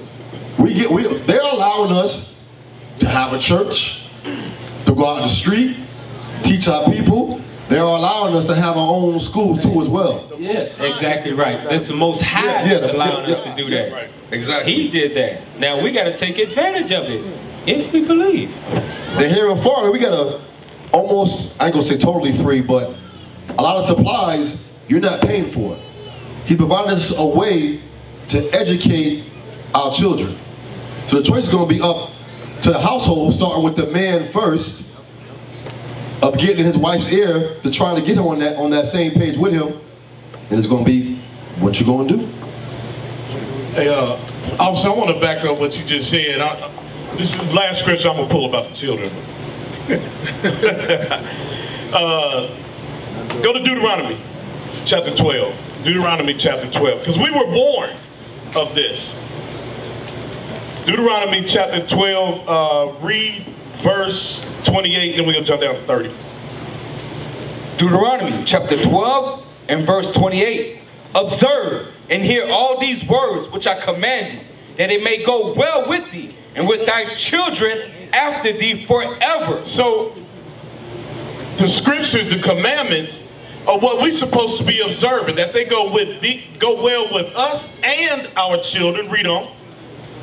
When thou doest that which is good and right in the sight of the Lord. So jump down to verse 30. Deuteronomy chapter 12 and verse 30. Take heed to thyself, that thou be not snared by following them. So the following them is these other nations that we send our children to go to school along with. Read on. After that they be destroyed from before thee, and that thou inquire not after their gods, saying, how did these nations serve their gods? Because what do they teach us and they teach our children in their school system? They teach us idolatry. They teach us about their history, their gods, about everything that has to do with them, so that we what? We are raised up serving them. Right. Read on. Even so will I do likewise. Read on. Thou shalt not do so unto the Lord thy God. For every abomination to the Lord, which he hateth, have they done unto their God. You see that? Every abomination. So just like back to the law that was passed. We read in Leviticus 18 about these sexual laws that they passed. Right? That's why the scriptures say that this is spiritual Sodom and Egypt. They say every abomination that the Lord hated, they've done to their gods. So we got to take our own destiny in our own hands by applying these scriptures. Go to 1 Corinthians. Let's because we went over some scriptures on that stuff. So how are we going to get to it? That's the thing. 1 Corinthians chapter 1 Corinthians chapter 5 verse 6. 1 Corinthians chapter 5 and verse 6. Your glorifying is not good. Know ye not that a little leaven leaveneth the whole lump? Glorifying, we all glorify that we Israel. Yeah, I'm Israel. I keep the commandments. I got on dress. I got on head wraps. But Paul's saying that stuff ain't no good because you got a little leaven in you. And that leaven is going to turn into some big leaven. It's going to spew out into the body. Because it says we members one of another. So whatever you got laying dormant in you that you ain't purged out, you ain't meditated on these scriptures, it's eventually going to come out of you, and then that spirit's going to jump on somebody else. And it can make its way through the whole congregation. Read the next verse. Purge out therefore the old leaven. Purge out therefore that old sin that you didn't learn in here, because we're teaching you the commandments of God. Thou shalt not do this, thou shalt not do that. So it's some old sin that you learned from out there that you ain't letting go when you come in here.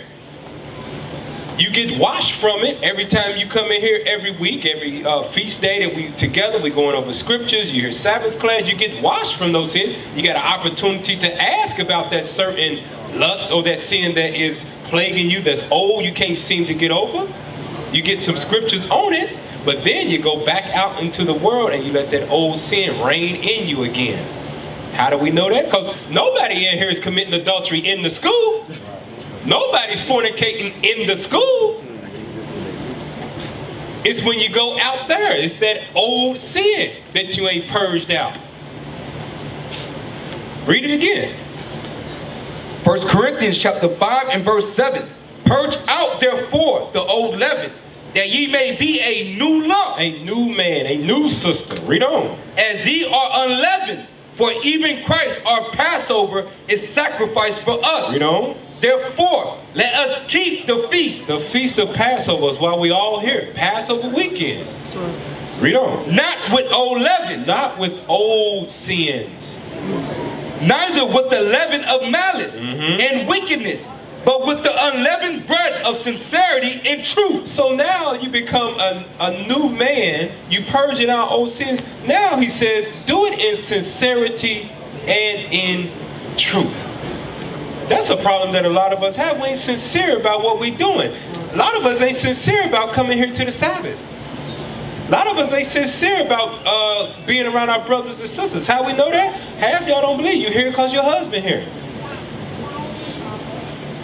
You show up late. You ain't sincere. You don't study. You ain't sincere. Some brothers just here just because, you know, it's some food and a possibility of a drink that they didn't have to pay for. Yeah. And he's sincere with God. Nah, they did it to Christ. Right. Folks didn't, everybody wasn't out there listening to him because that was Christ and he was healing. Right. No, he said it. I know at some point, at a certain amount of hours, Christ doesn't get hungry. And you know, feed everybody out here. I'm here for the food. That ain't sincere. You come here, you wait for the sundown so you can put on the music and play some cards. That ain't sincere. You ain't hearing truth. That's some self-examination that we all got to do. And we know what purges that out of us. 2 Timothy 3:16. Let's go to that. 2 Timothy 3:16. 2 Timothy chapter 3 and verse 16.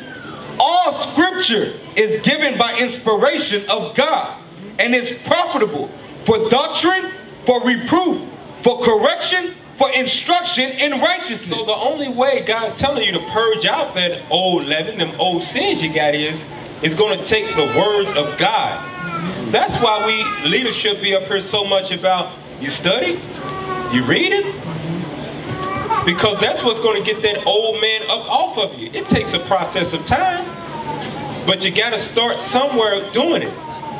Some of us got anger issues, lust issues, but you don't read none of those scriptures. You've been reading the book of Joshua for 2 months. Dang! Hey, officer, you said, hey, you said that right? Read it again, officer. 2 Timothy chapter 3 and verse 16. All scripture is given by inspiration of God and is profitable for doctrine, for reproof. Stop right there. What is reproof, brothers? Correction, right? So in order to correct yourself, what do you have to, you got to know? Scriptures. Right, but what else though? Y'all brothers ain't thinking. What else? Dang. Good. I like it. Exactly. There you go. You gotta come to knowledge. Hey, I gotta confront myself. Yep. Read it again. 2 Timothy chapter 3 verse 16. A lot of brothers and sisters are scared to do that. Confront, call out themselves. Yeah, I deal with this. Read. All scripture is given by inspiration of God and is profitable for doctrine, for reproof, for correction, come on, for instruction in righteousness. The battle is within ourselves, man. We got to be able to confront that thing and correct it. Put it on the chopping block. Read the next verse though. Verse 17. That the man of God, the man or woman of God, may be perfect. May be what? May be perfect. What was what you read earlier, 2 Chronicles 25:1, right? 1 and 2. So these scriptures is to make sure we on point with God, that you can serve him in sincerity. Not with a perfect, in sincerity and in truth. Top to bottom. Can I give you an example of a person striving to serve in sincerity? I'm going to start off with the brothers. Brother Deb, before this truth, he was on deck for all parties. Anytime someone's going down, he there. We getting together for something, because, you know, a lot of us work a job. We can't be around each other as much as we can. But when we can, you know, I work a lot, man. I'd rather sit back and watch the football game. Well, I know y'all brothers up here at the school. I don't see me being with y'all for a little space of time as necessary for fellowship, to build my spirit up, to keep me in the spirit. I'd rather sit back and watch something that's completely unprofitable. Watching that ain't finna add nothing to me, it's gonna dumb me down, put a spirit on me to lust to want to either play that or a commercial I'll put on or something. We have to understand the bigger picture. The scripture says, forsake not the dwelling amongst yourselves, amongst the saints. I'm probably butchering that. Fellowship is important. Why? I'm asking you brothers, why is it important for us to be around each other? Why do God say that?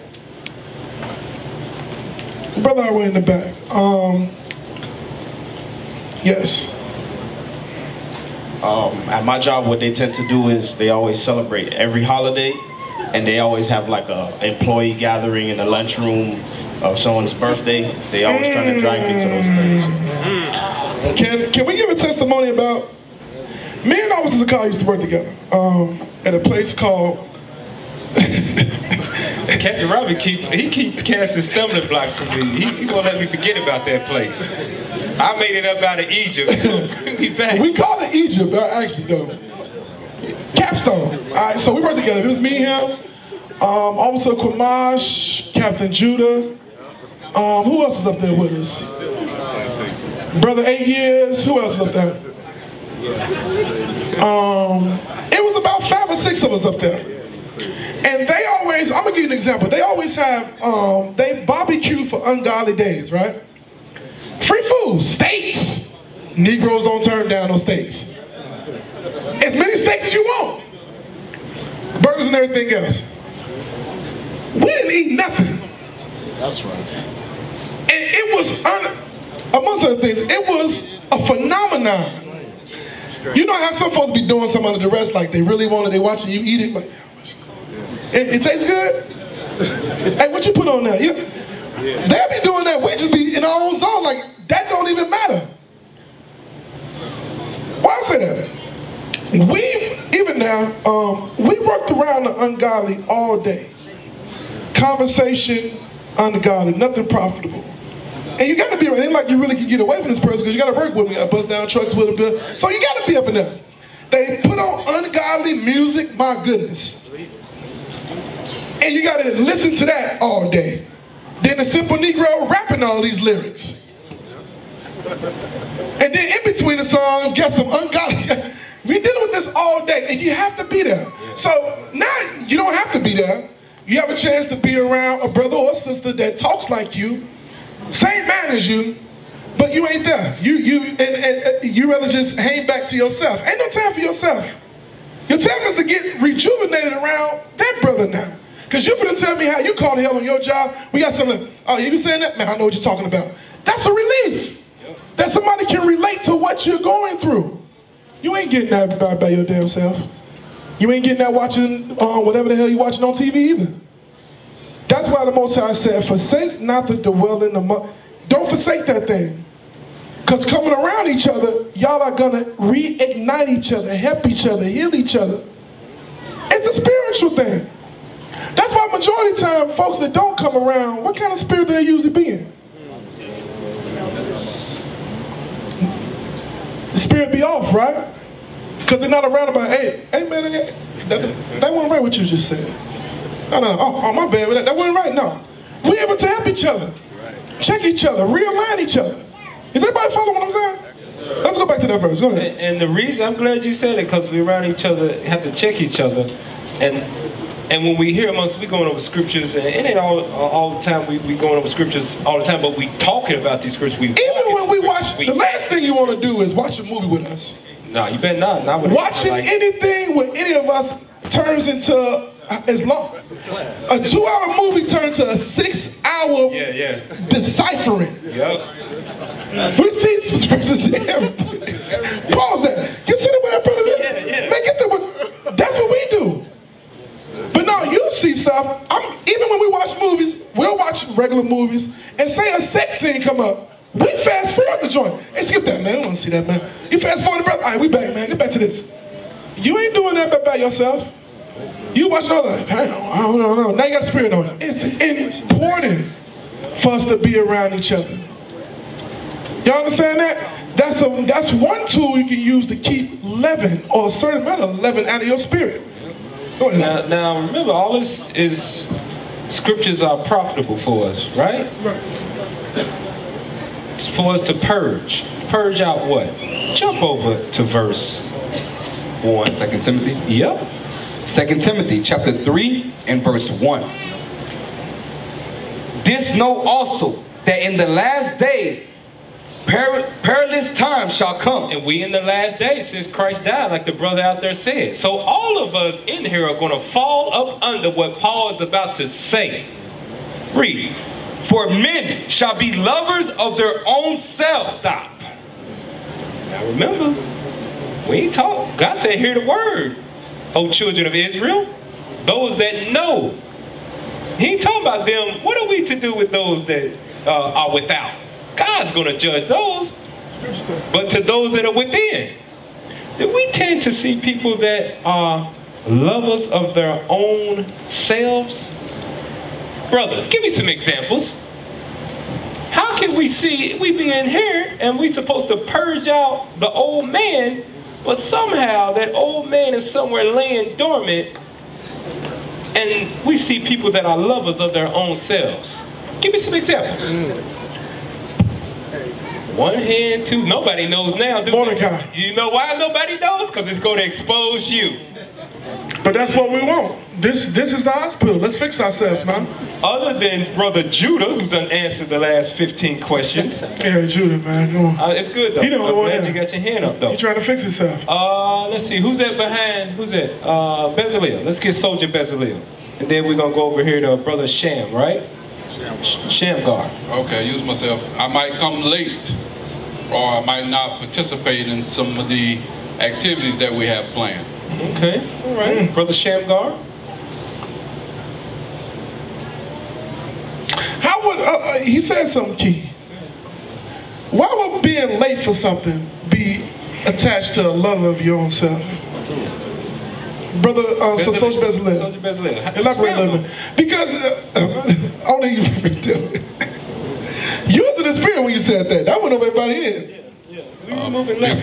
Because I might be late because I got a little lazy and was laying down, like you said, I might have been watching TV and you know, you look at the clock and say, well, and you know you got to be somewhere at a certain time. I can make it, and sisters. I can make it in another 5, and then something else come up, and now you 30 minutes late to an hour late. So that's because you got a little selfish. Okay. Shamgar? Lovers of your own self. Yeah. We digging it because we removing leaven. And the reason why we going over in detail like this, because sometimes, as sisters know, leaven can be little breadcrumbs, right? It can be in places you didn't think it was. So we got to get into the nitty gritty of this and make sure we removing leaven from us. Go ahead. Well, sometimes people talking about what they got, what they can do. And guess what? Instead of helping the body. Good one. Read the next word that God said. What's the next covetous. Word? The next word after that? Boasters. They covetous. It's all about them and what they got. Using the spirit right there. We ain't got there yet. Let's go back to lovers of themselves. Who's this? Brother Judah over here, right? On the far end over here. Right? Who's it? Yeah, right there. With the glasses, yeah. Yeah. What's your name again? Judah. Yeah. He look like you. We said the wrong thing. Like, Yeah, you. I know y'all names. It's a few of us. Yeah, like you may know a brother that's going through something financially instead of. You gotta talk a little louder than mine. You may know a brother or a sister who's going through something through life financially, and knowing you have the means to help them, you'll throw them off, on the next brother or leadership or something like that. Any other brothers got anything? Araya? Let's see what Araya got right there in front of you. When leadership gives you, when leadership gives you a certain counsel and telling you how to live certain ways or do certain things in life, instead of you taking that counsel, you find your own means or excuse to do something outside of that. Good one. That's an excellent example. You know, one reason when I read this that comes to mind, what's that word? How do Esau and them market phones? How do they market the iPhone set? Because it don't change. The damn iPhone don't change. They do one thing on it. How do they market it? What is it that gets people to continue to buy these phones? Bring it out. In the specifications, what they got in there? It's better than Android. That's what they got in there. When you first got your flip phone, how many megapixels in your camera did you have? 0.22, right? Pictures fuzzy as hell. It wasn't even a picture. But phones have got smarter and smarter and smarter, and cameras in these things have got better and better and better, and people buy phones based on the quality of the pictures that they take. I noticed within myself, I got a Facebook page. How many of y'all see about 1,200 selfies on your timeline every day? Oh. Can you read that thing again, verse 2? 2 Timothy chapter 3 and verse 2. For men shall be lovers of their own selves. They love the way that they look so much. Let me take a damn selfie. This angle, this angle, this angle, that angle. Every minute. Every minute. Love themselves so much that they ain't got no conversation for somebody sitting right in front of them or next to them, but they can find their way into a damn picture. Uh-oh. That's grease right there. Woo! That's hot grease. Sit there and got 2 words of a righteous conversation to have with somebody here you with every Sabbath. And that ain't just sisters, brothers too. That's why I brought it out. I hope about it, brothers. It's brothers too. Brothers there too. You in all these pictures. But you right next to brothers and can't initiate you right next a conversation. To them and don't know their name. Right. Or a sister right next to her. Ain't asked her name. Just everybody sitting on the same row, just in their phones or looking at each other. Hey, it be the same, bro. Do y'all know that? As y'all catching what we're talking about, I'm like, wait, what? I'm not catching what that means. It's not me, no. I love my brothers and my sisters. Hey, Captain, it be the same brother that said every picture be gone the next year. Gone. Bug out of here. You know what? That's even heavier right there. It's true. So let's read on in that. The reason why we got to meditate on all these scriptures and remove the leaven so we can correct ourselves, so we can reprove ourselves, because these words are profitable to us. Because in the last days, everybody in here is going to fall up under what Paul's talking about. God gave him the words, right? He said it's how they're going to be. Read verse 2. 2 Timothy chapter 3 and verse 2. For men shall be lovers of their own selves, covetous, boasters, proud, blasphemers, disobedient to parents, unthankful, unholy. Oh, that's so much in there. Go ahead, Captain. Go ahead. Hold on, wait a minute. We went past one. Yeah, yeah. Go ahead. Now, once again, he's talking to unbelievers? No, because he's talking to believers, right? Timothy was sent to the churches. These are people that was going to the churches. Exactly. You mean to tell me we have repentant children that would disobey their parents? And we hate to keep on segueing back to kids and whatnot, but that's a major issue in Israel, though. It says, in the last days, it says there'll be disobedient to parents, disobedient to parents. A lot of y'all dealing with disobedient children.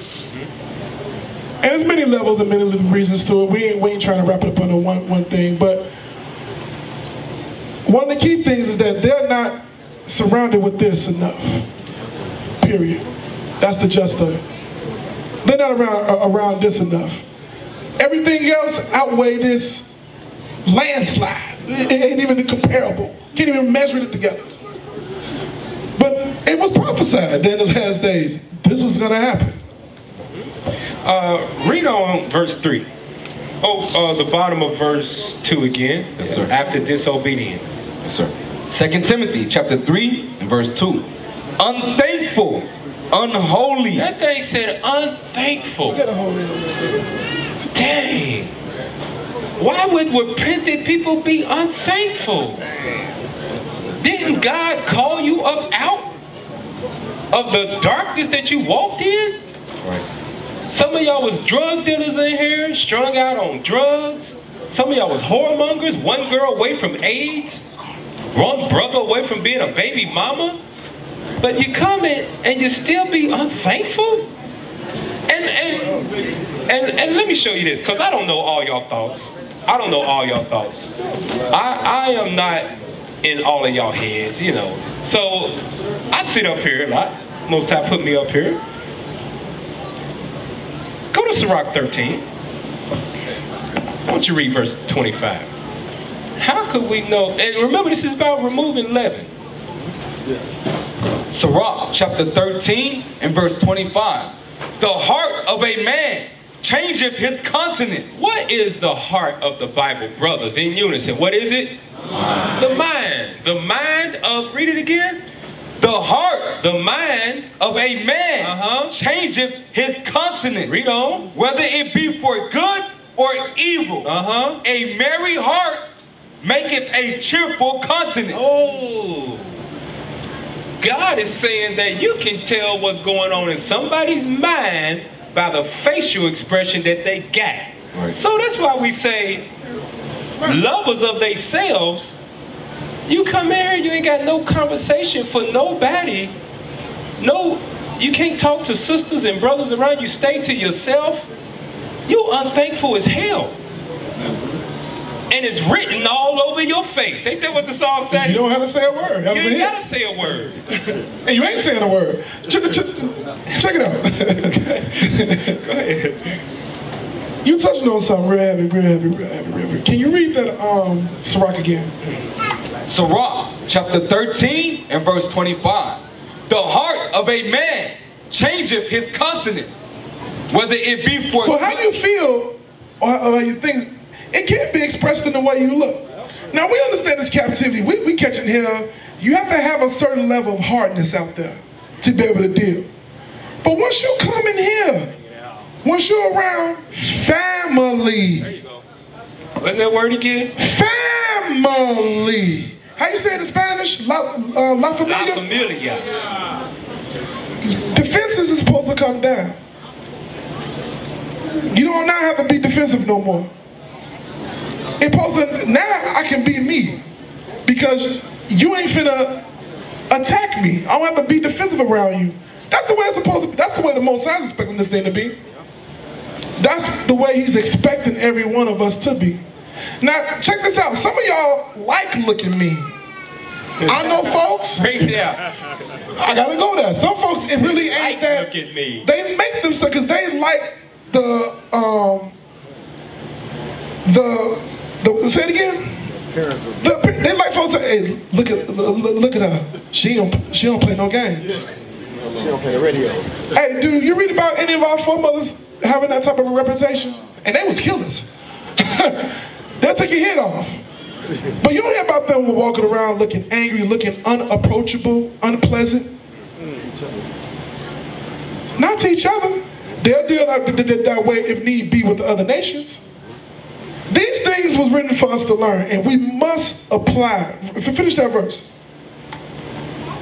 The heart of a man changeth his countenance, whether it be for good or evil. And a merry heart maketh a cheerful countenance. So maybe that was your issue. You know, you had to be hard, you always look mean.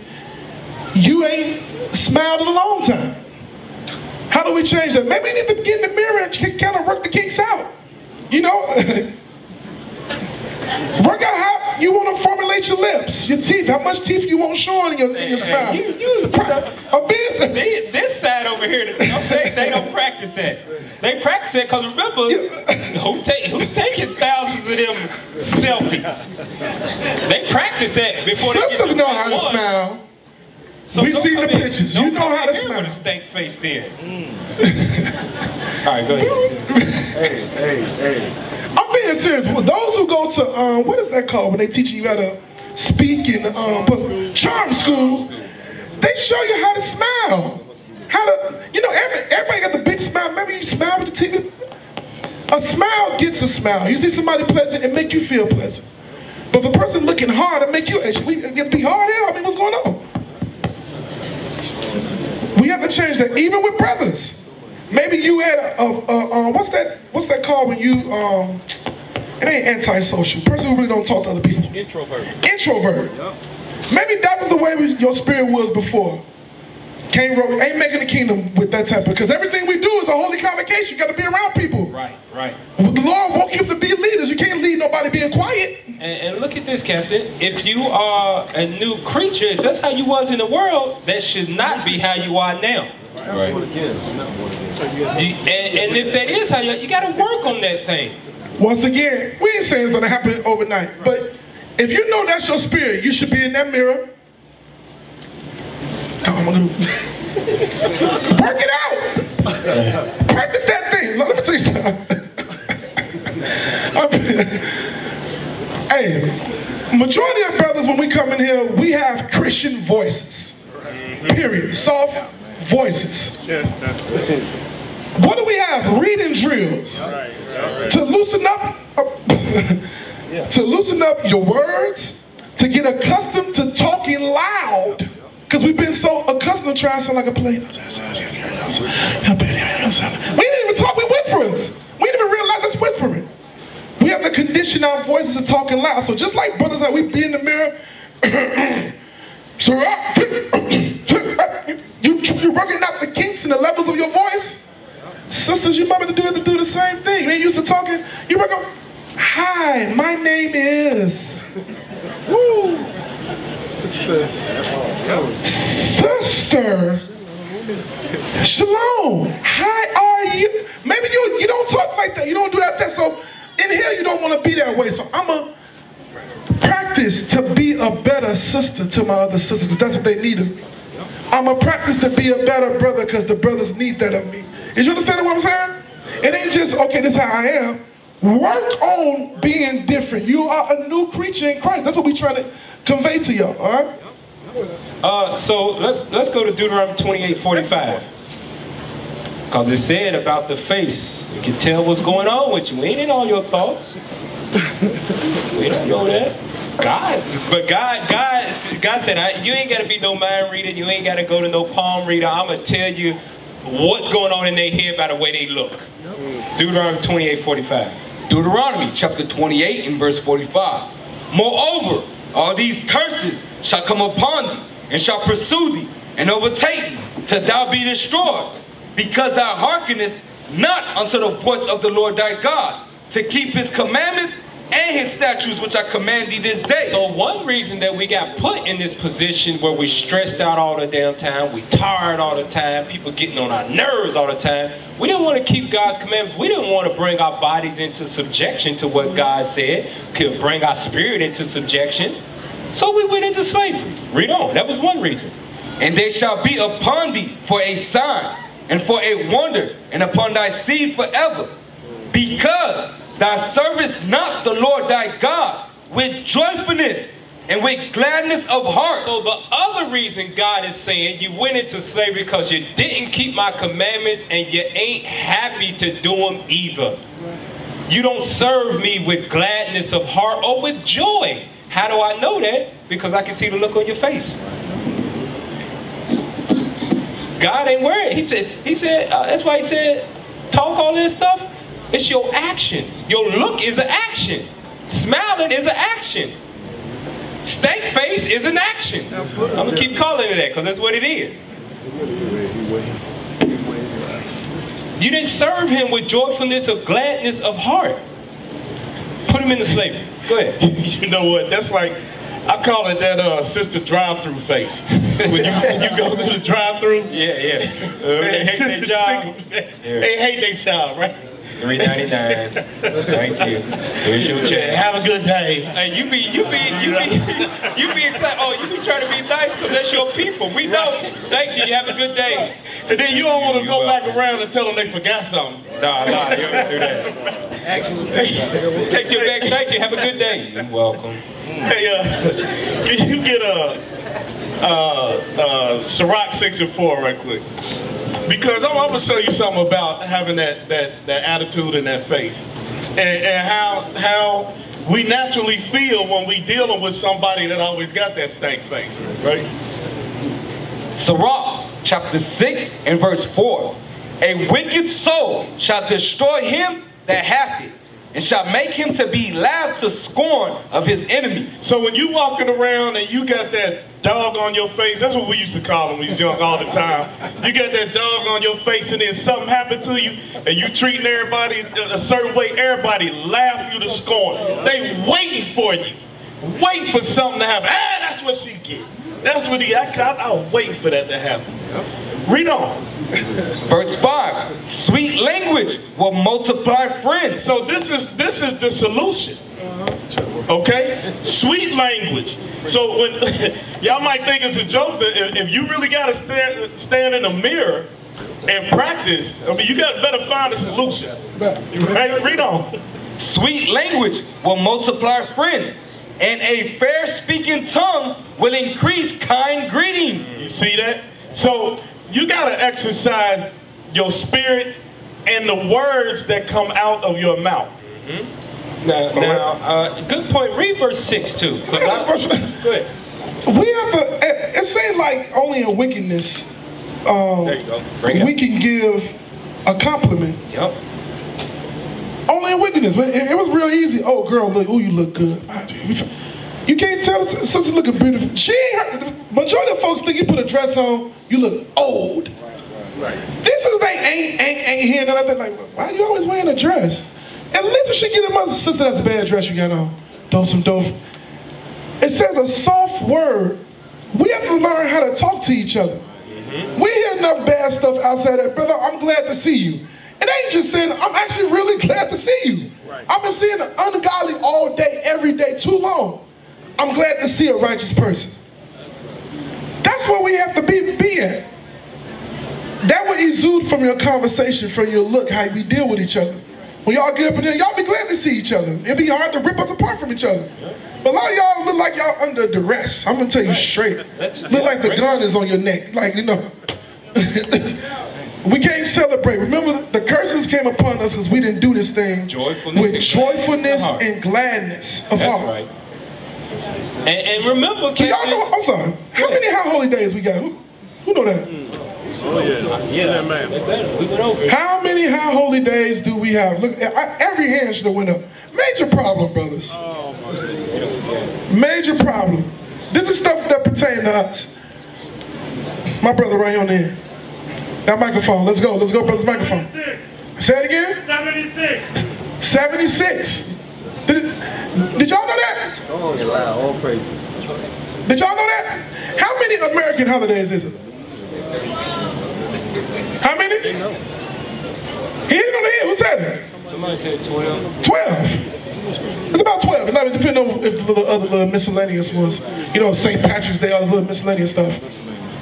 Now, wait a minute. That's not even comparable. Nope. Watch this. How many of our high holy days last for more than one day? We talking about hands should be up. Yeah. This right here is the reason why the Most High had to put the curses on us. We didn't appreciate. He gave you more than enough days to get it in and have a ball. Yep. Commandment to have fun. Right. Hold on. Say it again. Commanded to have a party. You ain't got Hold on. Did y'all know that? The Most High gave us laws. He commanded us to have a good time. And we said, no, Lord, I don't want party for 7 days. Oh, yeah. God, like, what? Do y'all know how long marriage feasts was? What we talking about that? We get in the car talking. I'm sorry, sidebar. We just said, who can plan a party for 14 days straight? Yeah, break it out. Break it out. Right. Nobody in here. Your man can't. We barely can get 1 day done. I had to do it. What? You mean we got to do all this for over 2 weeks? Hey, you know what? Our brains ain't even that, and that's what the Most High gave to us.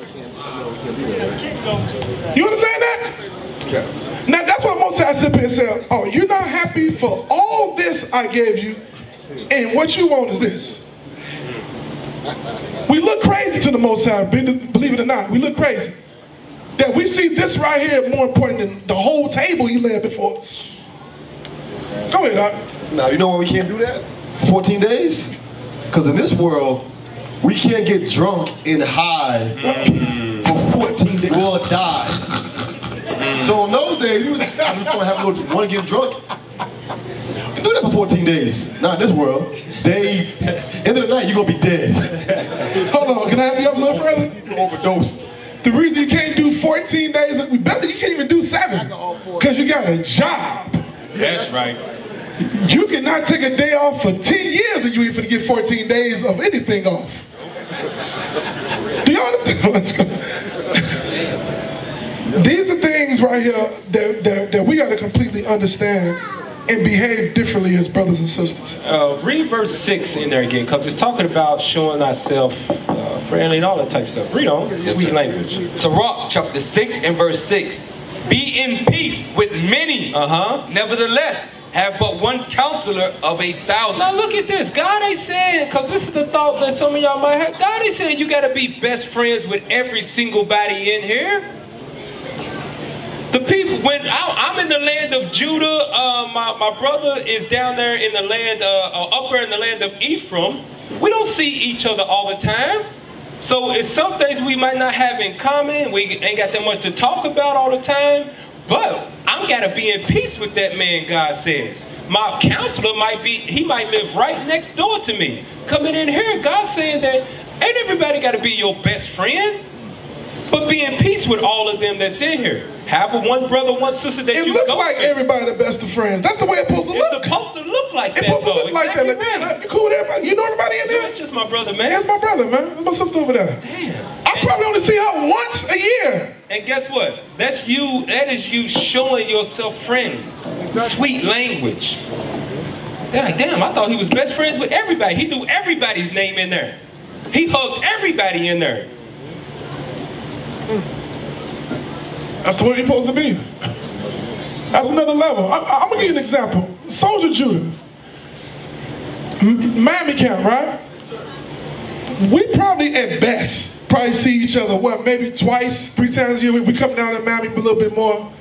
But whenever him or any brother, we greet each other, we hug each other hard and glad at you. Like we've been talking every day. Why? Because that's that love there. That's my brother. He's still around. He's still serving the Lord. That's right. In this wicked place. Just like me. I know I need to hear, brother, I'm glad to see you. He said, brother, we both, it's supposed to be that exchange. Because we have things in common. Is you understanding what I'm saying to you? That's the way we were supposed to be. Once again, if that might not be your spirit right now, that means you got work to do. You got work to do. You got to work on giving hug. If you have to practice shaking the hand, doing it, maybe you need to practice. But nonetheless, your brothers and sisters need that from you. That's what the Bible said. That's needed. We don't need the brothers that ain't come or sisters come from getting beat up out there to come in here and get beat up some more. They don't like me out there at the job. I got to deal with this. Now you come in here, you don't like me either. Why you don't like me? For what? Oh, come on, please. Come on. We got that. You're supposed to come here. This is supposed to be a vacation, a detached from the world. It's supposed to be a piece of heaven. Little sanctuary is what the Lord said, right? So these are different things we got to work on our spirit with. Once again, that ain't gonna come overnight. But you supposed to know you. Hey, I'm mean, I don't like nothing. I need to work on that. I need to work on smiling, talking to people, getting to know each other. We here. I'm gonna say this, and I hope nobody get offended. I'm not finna travel from nowhere and just come somewhere and sit down and just mean bug everybody. I'm sorry, that's kind of weird to me from where I come from. If I spend the time to come, I'm gonna have a ball while I'm here. That's just me, I'm here. I might as well have the best time I can have. Oh, I could have sat at home and looked mean to myself. You understand what I'm saying? I know I said that last scripture was my last scripture, but Romans 12 and start at verse 9. Romans 12 and 9. Going back into that toolbox one more time. Romans chapter 12 and verse 9. Let love be without dissimulation. Who knows what the word dissimulation means? Zadok. Dissimulation. It said, let love be without dissimulation. It means fake. Fake, right? To be not fake, but be genuine. Yeah. Read. Yep. Sorry. Let love be without dissimulation. Abhor that which is evil. Abhor means to hate. Hate that which is evil. Come on. Cleave to that which is good. Come on. Be kindly affectionate one to another. It says to do what now? Be kindly affectionate one to another. Now this is us cleaving onto which is good. Come on. With brotherly love. With what? With brotherly love. Come on. In honor, preferring one another. Preferring one another. Meaning I prefer to be around my brothers right here in Orlando. My sisters over here in Orlando. That's right. All right. Preferring, wanting to be around them more than the ungodly. All right. Read. Not slothful in business. God calls that his business. When you prefer to be around your own brothers and sisters, that's God's business. You're not slack on that. Read. Fervent in spirit. Fervent in spirit. Serving the Lord. That's how you serve the Most High God as an Israelite man and a woman. That's right. All right. Hey, can we read that verse 10 again? Yes, sir. Romans chapter 12 and verse 10. Be kindly affectionate one to another.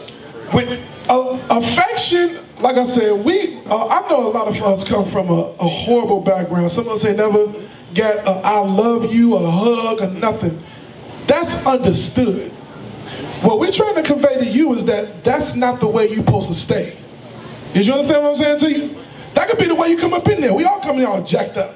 But as we're learning right now, you know what? The Most High command is to be kindly affectionate one to another with brotherly love.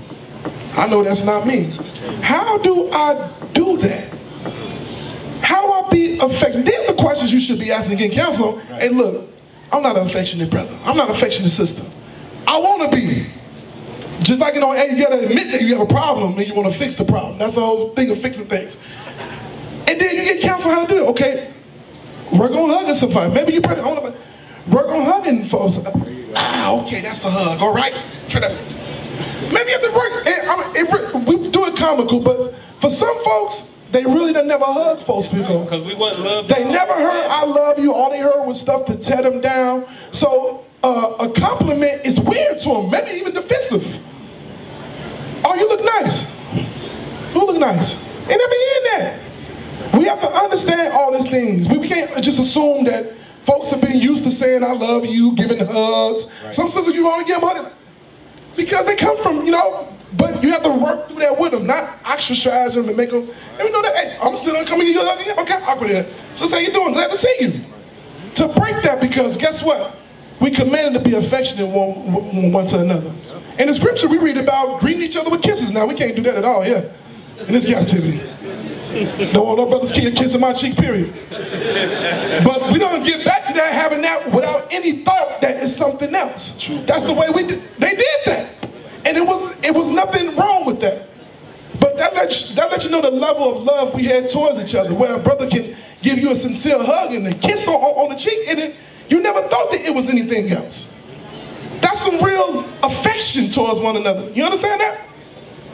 And in the bottom of that verse 10, I'm just going to add to that. It says, honor, preferring one another. Out there in the world, they don't honor each other. No. That's how you can pull a gun and shoot somebody. Right. You can stab somebody. You can steal from somebody. You can be covetous towards them because they don't honor their brother. In here, though, we honor our brothers and sisters. I'm off work now. I'm on Telegram. Hey man, where y'all at? What y'all doing? Who's around my way? Who wanna come over for dinner? Who wanna come over? Who wanna come over for dinner? Who wanna watch a movie? Family night. Let's get together, man. We can go to the park, sit down, go some scripts or something, man. Right. Hey, that's honor. It says in honor, preferring one another. They don't do it in honor, like you said. They prefer one another in sin. Yeah.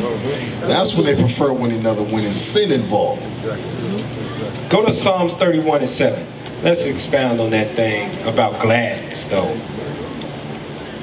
We're gonna be in this book of Psalms here for a few precepts. Psalms 31, read verse 7. Psalms chapter 31 and verse 7. I will be glad and rejoice in thy mercy, for thou hast considered my trouble. Listen to what David said. He said, because you look down on little old me that wasn't nobody, God, and you delivered me from the fiery furnace. The least I can do on behalf of you is be glad. Because you considered me. You didn't have to. It's billions of people on this earth. It's very few of us in here. Absolutely.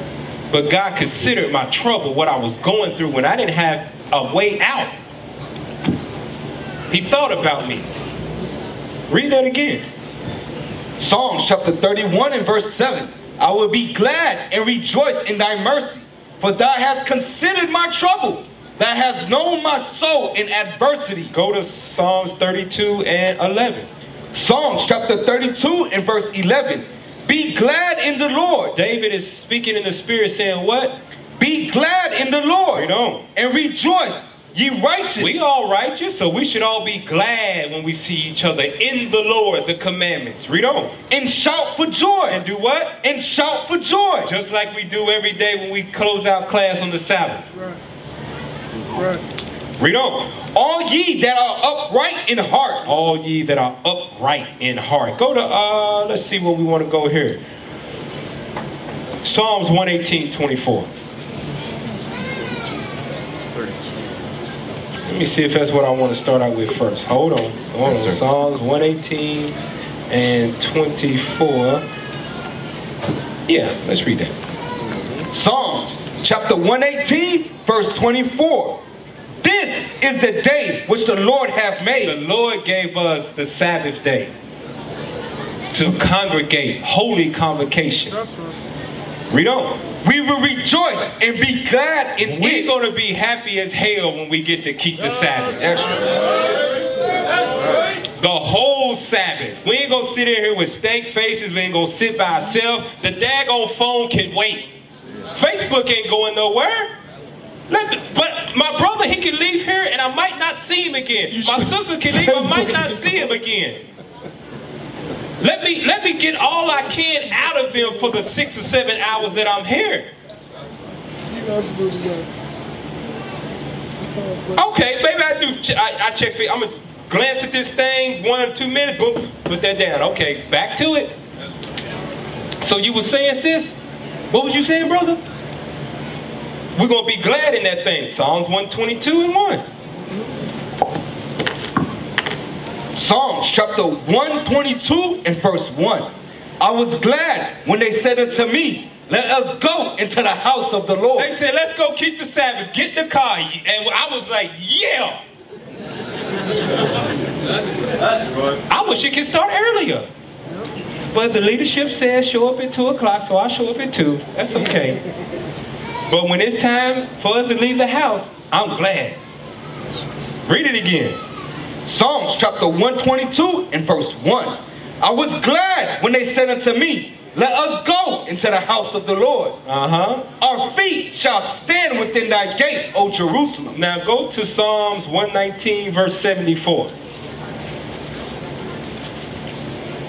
Psalms chapter 119 verse 174. So I'm going to the house of the Lord. I'm happy. I'm in the car driving. Can't wait till I get there. I'm mad as hell. Traffic is slowing me down. Read it. I have longed for that salvation, O Lord. 74, verse 74. 119 verse 74. Oh, 70, sorry. Yeah. Psalms chapter 119 verse 74. They that fear thee will be glad when they see me. That's why I'm glad that this is the day the Lord hath made. I'm happy and I'm rejoicing because I know when I get there and I go through the gates, everybody's going to greet me with a smile. Shalom, brother. Most High Christ bless. Man, I was waiting on you. Got something to talk about with you. Going over these scripts. You ready for camp? Read that again. Psalms chapter 119, verse 74. They that fear thee will be glad when they see me, because I have hope in thy word. Because they know I keep the commandments just like they keep the commandments. And it's only a few of us on this earth right now, so we got to band together. We got to stick together. So I know when I get there, they're going to be happy to see me. So we got to make sure that when we get here, that every brother, every new sister that walk through there, like, hey, like I say all the time to a lot of people, I used to say it here, I don't really say it in Miami. Hey man, we've been waiting on you. Yep. Oh, you knew? Yeah, we've been waiting on you. All your brothers and sisters been waiting on you. What's your name? Boom, I'm committing that thing to memory because you my brother, my long lost brother, my long lost sister. I gotta know your name. Because I'm gotta be happy. I can't be happy to somebody I don't know. Right. Right. You got something else? Go ahead. I want to go back to that scripture you just pulled in Psalms 122. 122 and 1. Psalms chapter 122, verse 1. I was glad when they said unto me, let us go into the house of the Lord. Because, you know, when you was just talking about the cell phones and us being distracted while we up in here from learning the word of the Most High, I'm going to show you a scripture that we read all the time that shows that same thing. The minds of our people that were being distracted on the Sabbath day. They weren't joyful about the Sabbath day. Let's go to Amos 8 and 5.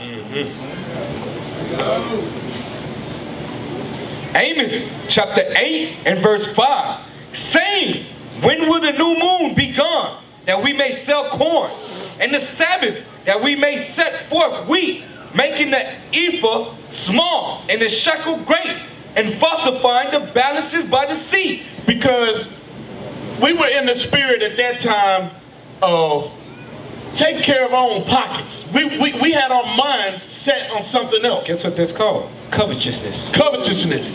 We weren't happy about being here and serving the Most High Sabbath. We was looking for the Sabbath to be over at the time it began. And then look what we wanted to do. They thought the Most High was taking attendance. Present. Then look what we wanted to do. We was too busy worried about getting out there so we could deceive our people, cheat our people. A covetous spirit. So when you worried about the things that are going on outside of the congregation on the Sabbath, I mean, 6 days we out there laboring. Around the wicked. Around the wicked. And you can't give attendance to your brothers and sisters for the few short hours that you here. Right, right. Go to Proverbs 18:24. This is going to go back to what Captain Robert was talking about. Like I said, you know, you might think we joking, but God put it in the Bible. You might just stand in the mirror. Read that, Proverbs 18:24, because all the people's going to be happy, right? Proverbs 18:24. Proverbs chapter 18 and verse 24. A man that hath friends must shew himself friendly. So God is telling you, these people are happy to see you when they come in here. You should be glad too. This is the day that the Lord hath made. Well, how about you show yourself friendly? So they don't get the wrong impression about you. So you might have to stand in the mirror and practice on how to show yourself friendly. Because it don't come natural to all of us. Some of us is raised in backgrounds where we had lives where we was well taken care of. Everything was easy for us. We lived in the suburbs, things of that nature. Some of us grew up straight in the hood and lived hard lives. We don't know how to show ourselves friendly.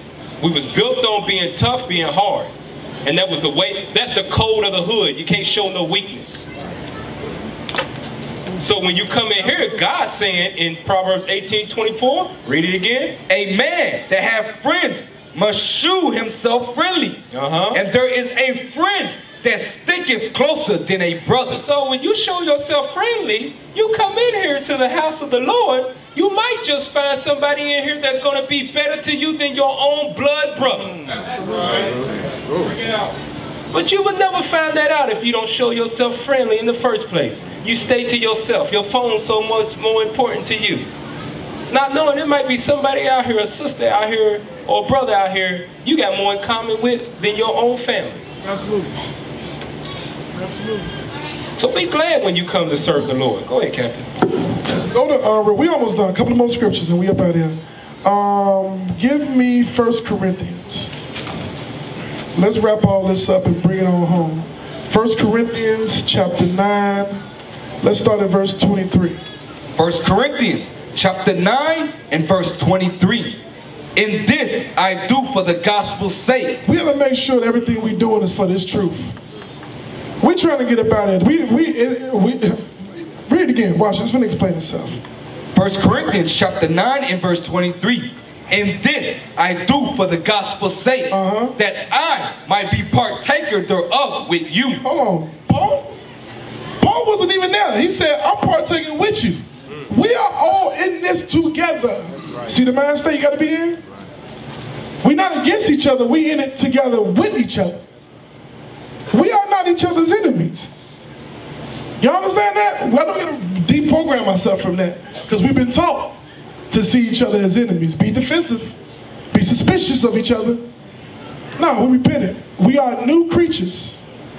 Everybody in here is new creatures in Christ. So whatever the hell you was outside these doors, my expectation is what the Most High expectation is. That you are a new person now. You ain't a liar no more. You ain't a crook. You ain't all the things that you were. You're new now. The new you starting now. I'm getting to know the real you now. That's right. That was the fake you out there. That was the confused you. The real you is what I'm meeting right now. That's heavy, Captain, because in Ezra, he said, before we came on this earth, he said, God said, everybody obeyed my commandments. Yep. So this is the real you from the beginning. Before there was let there be light. That's right. Go ahead, Captain. Watch this. It says, read on verse 2 to 24. 1 Corinthians chapter 9, verse 24. Know ye not that they which run in a race run on? So we in the race to the kingdom, right? In a race, nobody runs halfway. I was going to say something else. They're giving their all. They want to win. That should be everybody up in there going all out to get to the finish line.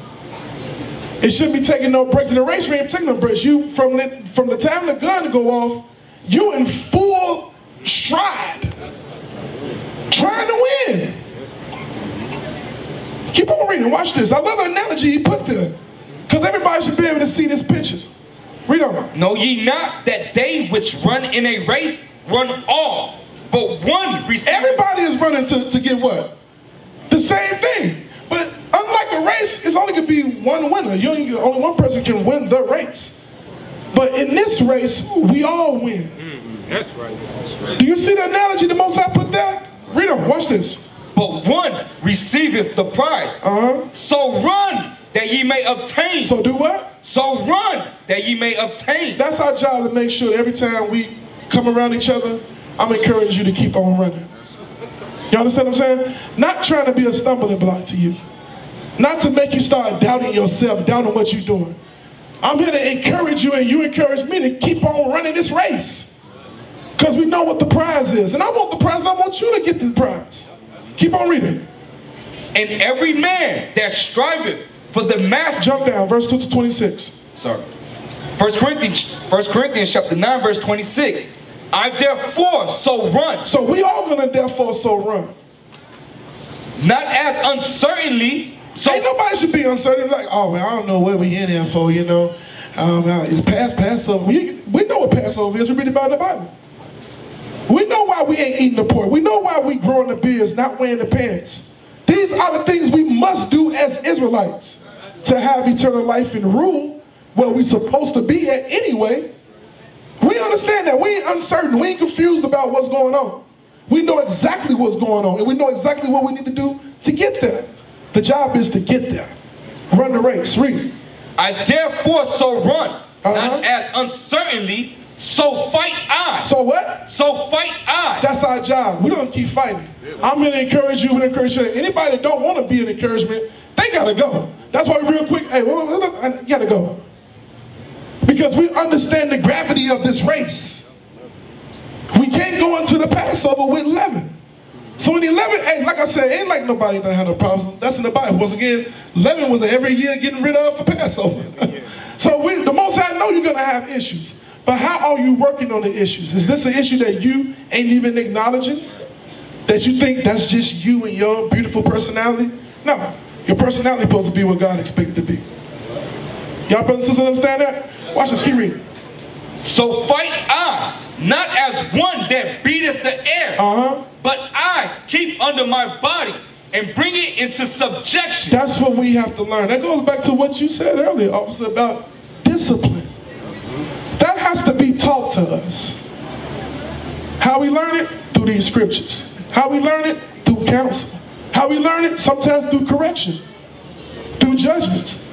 All them things ain't to destroy you. It's to make sure that you're bringing yourself up under a discipline that is required for us. Go ahead. You also learn it by being around each other. That too. Thank you. By example. By fellowshipping. By fellowshipping. That's how you learn how to bring your body into subjection. You see other brothers doing it, you hear something that worked for him, then you apply it to yourself. Absolutely.